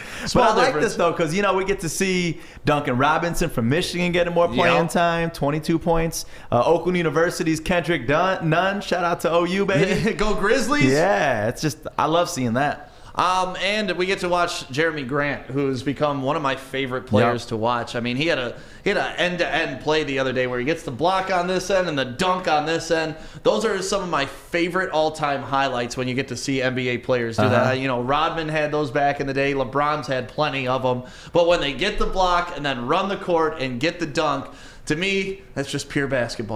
I love it. And I I knew Jeremy Grant was good. I did not know that he was this good. Like, he is, like you've been saying it pretty much the past couple of games. He has to be the NBA's most improved player right now. Oh, without a doubt. I mean, 24, one of the top 9, and scorers. 6. That's just. And he only had he only averaged like 11 last year, so he's like plus 13 this year into what he was to what he is right now. Ironically, the guy that's right on his heels, Christian Wood. That's the ironic part about the most improved player. Yes. And you know what's interesting? The Nuggets are missing him, I think. Oh, I mean, yeah. now And Plumlee. And Plumlee. Now, don't get it twisted. Michael Porter Jr. is not doing pretty bad. I think he's averaging somewhere like around. I think he's averaging about 23 points per game. So he's not doing too bad, but he's definitely not playing the basketball that Jeremy Grant is playing. So Right. smart. One more person I want to clap it up for though, Blake Griffin. Oh. I mean, he has 7 rebounds, 8 assists. Oh, I thought you were gonna go. I'm not going in on him this time. Oh, no. I mean, listen. You see him making plays and not just shooting the ball. I'll clap it up for you a little bit. I thought we were gonna go for our boy Beef Stew. Oh, the double-double. Beef Stew at his first double-double, baby. Yup. For all to know who Beef Stew is, it's a nickname that has been donned upon none other than Isaiah Stewart, the newest Pistons badass who holds down the lane, fights MVPs, and gets double-doubles because he is a monster. He is. And you know what's crazy? A lot of my friends did not like the pick initially. They said that he was too high. We took him too high. We could have got him later. No, if you see your guy there and you know that's the guy you want, go and grab him. And right now, Troy Weaver has proven correct that by going ahead and grabbing Isaiah Stewart, he's going to be the center for the future, and he's only going to get better. Right now, this is a rookie, and he's out there getting inside of MVP's heads, playing aggressive on both sides of the ball. Even though his offense isn't all the way there yet, he's still showing effort, and I love it. He's going to be when the fans come back, I just really can't wait to see how everybody gravitates around him. I think that will elevate him even to another level. No, the Pistons, I'm looking forward to how they're going to put all this together. The young players getting these minutes right now, we're seeing it already paying off about 10 games into the season. So shout out to Beef Stew getting that. And Joey, you want to tell us about Northwestern Tech a little bit? Yeah, I got to talk about my people at Northwestern Tech because right now it's no secret that everybody's out here just trying to find something new to do. And a lot of people have just been reconsidering their career and what they got going on. Maybe you went to school for something else and now you find yourself doing a career that is completely different than what you went for. What about the HVAC school that works? Northwestern Tech. You could check them out at northwesterntech.edu because now is the perfect time to learn a trade, start a new career, and it's only a 10.5-month hands-on HVAC program. So go check them out at northwesterntech.edu. Nice. Good job, Joey. Thank you so much. How you feeling, man? I feel, I know where you're going with this. Stick saw me in a rough stage on Friday. Yeah. Well, I don't know what was going on, but how you feeling today, Joey? Dude, don't judge me for saying this, but my balls are so itchy. So if you see Joey doing the literally I keep doing the squat, I'm not trying to use the hands. I'm just just a the old squat stretcher outer. And Corey, because you and I are the only ones that have talked about this. Yeah, Corey. But Corey, you're gonna want to stay up here for this. You might want to stay away here. from Joey. Stay away. So Friday, I'm in the office with Stick, and I'm like, "Oh, hold up, what is this?" And then I was wearing a hoodie. I was wearing my Woodward hockey hoodie, and I took it off, and then I'm looking, and I got hives starting to develop on my whole body. All Have you ever over. had hives? Just a whole bunch of red dots popping all over your body. So I'm like, what the heck is this coming from? And I'm like, Stick, I got to go get some Benadryl. I don't know what's going on. I must have had an allergic reaction to something, and I don't have allergies. I had strep throat a couple years ago, found out that I was allergic to penicillin. Okay. So as far as foods, I have no clue what this could be. So it really got bad over the weekend. Oh, really? Worse than it was in the office? Oh, yes. Because Joey pulls up his shirt, and it literally looks like he just got red dots all over him. So the red dots are starting to get controlled a little bit, but it's the itchiness. Even talking about the word itchiness just kills me. And I keep standing like this so I don't have my hands to scratch myself. but it is bad. But I'm not kidding, man. The balls are the worst. So did you put like calamine lotion on your balls and like what'd you do to try to take care of this? I called up my doc and we were talking, and he put me on some steroids. So I don't know if you can tell I'm looking beast mode, but he threw me on some steroids, and I started with the 4 milligram, and it just was not working. So after the first day, he's like, all right, we got to up this. So I'm on like 40 milligrams of steroids every single day. For now? For now. So They don't know what it is? they don't know. So I'm going to see an allergist to take the whole test, but I need these days to fly by. How does that conversation go? Calling up your doctor and saying I got itchy balls. We just started talking, and I honestly left work on Friday, and I went and I saw him right away. So I didn't even get to tell him that the balls were itchy because it all started to develop. Did you So show that's him? so that's why you finally dapped me up before you left. 'Cause you were Exactly. scratching- Exactly. I scratched him, and then I was like, "Hey, I see you, Corey." Hit you with that ball dab. Got the hand sandy.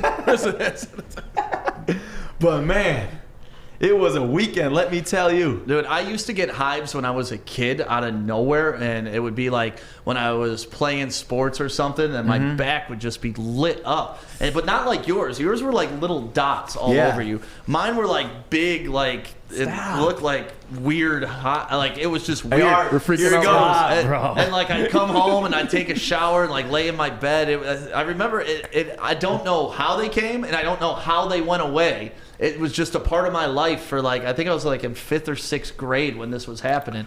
And it was just the weirdest feeling ever. Yeah. Mitch just made a good comment. Did you change your laundry soap? So I moved back home with the parents. So I texted Mom. I said, "Mom, are we using new laundry detergent?" Mom, Mom, is this new soap? She said, "Mom told me it's the same soap." Because I ain't gonna front. I one time switched up to Tide, and I put a shirt on. I'm like, what the heck? About a couple hours later, I took my shirt off. All the red dots. Really? I'm allergic. I'm hyper allergic to Tide. I can't use it at all. Anytime I wear my clothes are washed in Tide, my skin instantly breaks out. Wow. Making me Shout out itch. to everybody watching this right now, itching themselves, by the way. Yeah. Soak in Epsom salt bath, Joey. That'll help with the itchiness. Okay. That's a Ooh. good one. Yeah, and just a heads up, COVID can cause body hives. No, don't start. COVID can cause everything. COVID could cause every single damn thing possible. So what are you doing? You're on those steroids. Joey. You're Yes. taking Benadryl. Like Yes. you're good to go, and your balls are still itching. Balls up. See, but the way the balls were itchy on day one are completely different than right now. I mean, day one was rough. Like I couldn't even leave the house. You were itching? I went to the mall to go make some returns. The Were you whole walking? way, Were you walking like the this? whole way walking through, like I'm not joking. Like I would pull up on the hangers so nobody would see me, and I just go give a nice little itch from the outside though. Wait. So somebody just now was probably grabbing a hanger that you No, scratched. no. I went from the outside.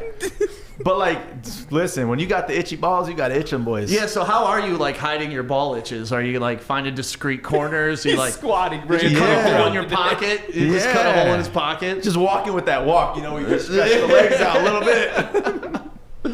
Well, Joey, I hope your balls stop itching sometime soon. I'm just scared though about what this allergy is gonna be. Right. Like, what if it's like chicken or something? Because I started, you know, when you get this, all of a sudden it's like, wait, what did I eat?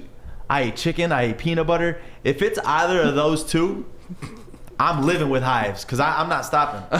It's worth my balls itching for Oh. this peanut butter. For real, like I'm so scared to see what this is gonna be and come back as. So I gotta Hopefully go. it's nothing. Hopefully it was just maybe something in the air, maybe like a cleaning detergent that they used around here while they were cleaning up something. But that test is pretty invasive. Like they have to like you've poke done you it? 20 something times. No, my buddy had, and he said that it's pretty rough. Like they got to poke you, and it's yeah. all over your back. Oh and yeah. everything. So You guys have never had allergy tests? No. Yeah, I've definitely Oh had it. Jesus. Wait, so what is it? Like shots? No, Or it's like something a, different? I can't describe it. It's like a thing that has like so suction many cups. No, so it's like a grid. They're Yeah. gonna put a grid on your back, and then they'll like it's needles that'll poke holes in you evenly. And then- Joey's not going. Does it hurt? Joey's not going. not really, because they don't like jab you with them. It's just enough to break the It's skin. just pricks. And then they'll drop different dander of different things. Like if you're allergic, like when I was a kid, I had fucking allergy shots. I had all this stuff done because I had horrible asthma, and like we had to find out what was triggering my asthma. Yeah. really bad. Like I'm talking like debilitating asthma. I was in the hospital all the time and stuff like that.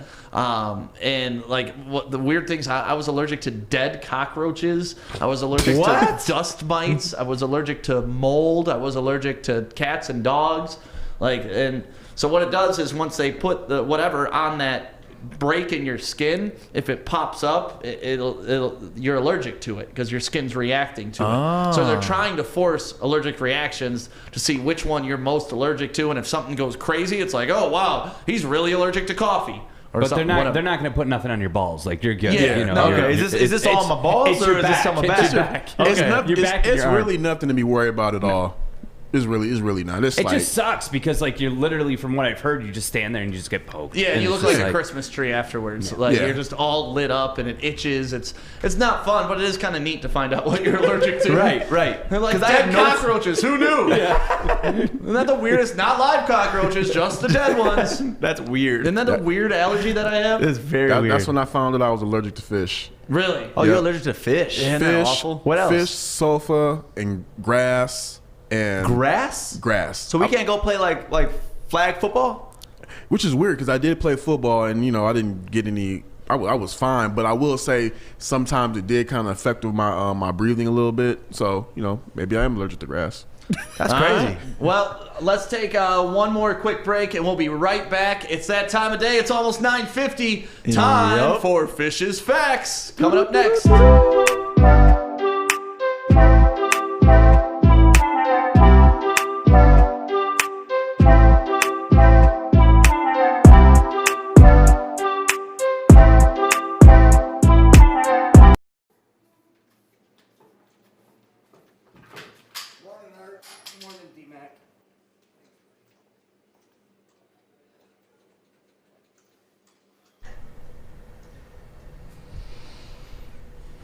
So every day at 9:50, Monday through Friday, we bring in our man Fish. He's our intern and has become a super fan favorite here on the Woodward Sports Network. You see him in all the commercials. You see him hanging out with all the athletes. And then you see him on here at 9:50 giving us Fish's Fact. And Fish, how was your weekend, first of all, buddy? It was exciting. Very good weekend, yeah. How was that cricket match you were watching? I'll give you an update in a minute. Still going on. Oh, Jesus. Yeah, We I know. talked about that on Friday. Yeah, they're heading into day 5. Jesus. Okay, cool. Well, what is Fish's Fact of today? Well, I read a headline. Okay. So this is a good headline for you. Rules are rules, but a dumb rule is a dumb rule. Ah, that is true. And that's what you want to bring. What rule do you think is dumb? I don't know. I just brought that up because you always say rules are rules, so I thought it'd be funny to bring that up. That's it. That is a So I great have- fact. Where did you find that headline?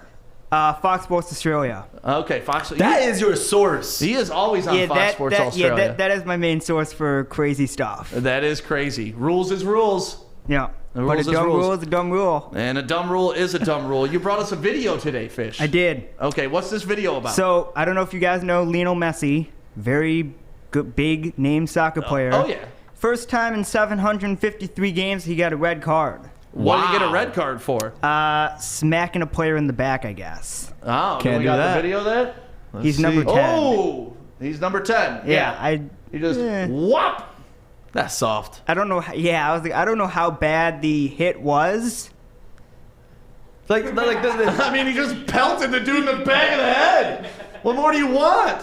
Yeah, but the weird part is that Messi's on offense on this, so it's like, that was weird. Wow. Yeah, but the defender tried going at He him. gave him the old 1-2 to the back of the head. Yeah, look closely. The defender went at him with his hands up. He just I'm telling you, that's a dumb rule right there, Fish. That's a dumb rule. Well, Fish, do you think he should have gotten a red card for that? I mean, I don't really know how hard he hit him. Right. Can we have Fish do commentary on this move real quick? Like, can we have him do a quick 5-second? Oh, no, my gosh, he hits him. Like, I feel like we need that. Look at him fake too when he falls. Like Go for it, Fish. Yeah, Get outta they here. always put their hand on their face. You'll see him get hit in the leg, and they still touch their face. Yeah. He didn't even hit his eye though. My man's holding his eye like he got him. Well, Soft. because he wants the ref to give him a red card, and he Yeah. did. All right, Fish. Well, thank you for your awesome fact. Took you 72 hours to find that fact, and you brought it with the heat, and then you brought us a nice little fun video. I appreciate you, Yeah, I man. always wait to the last minute. Yeah, that's Good confession. yeah. Let's get ahead of that, can we? Yeah. Okay, awesome. Thank you, Fish. There's fish fact. There's Fish's fact of the day. And now on to Joey's dumbass of the day. Joey, who do you got? Can we all agree that this entire show was full of dumbasses?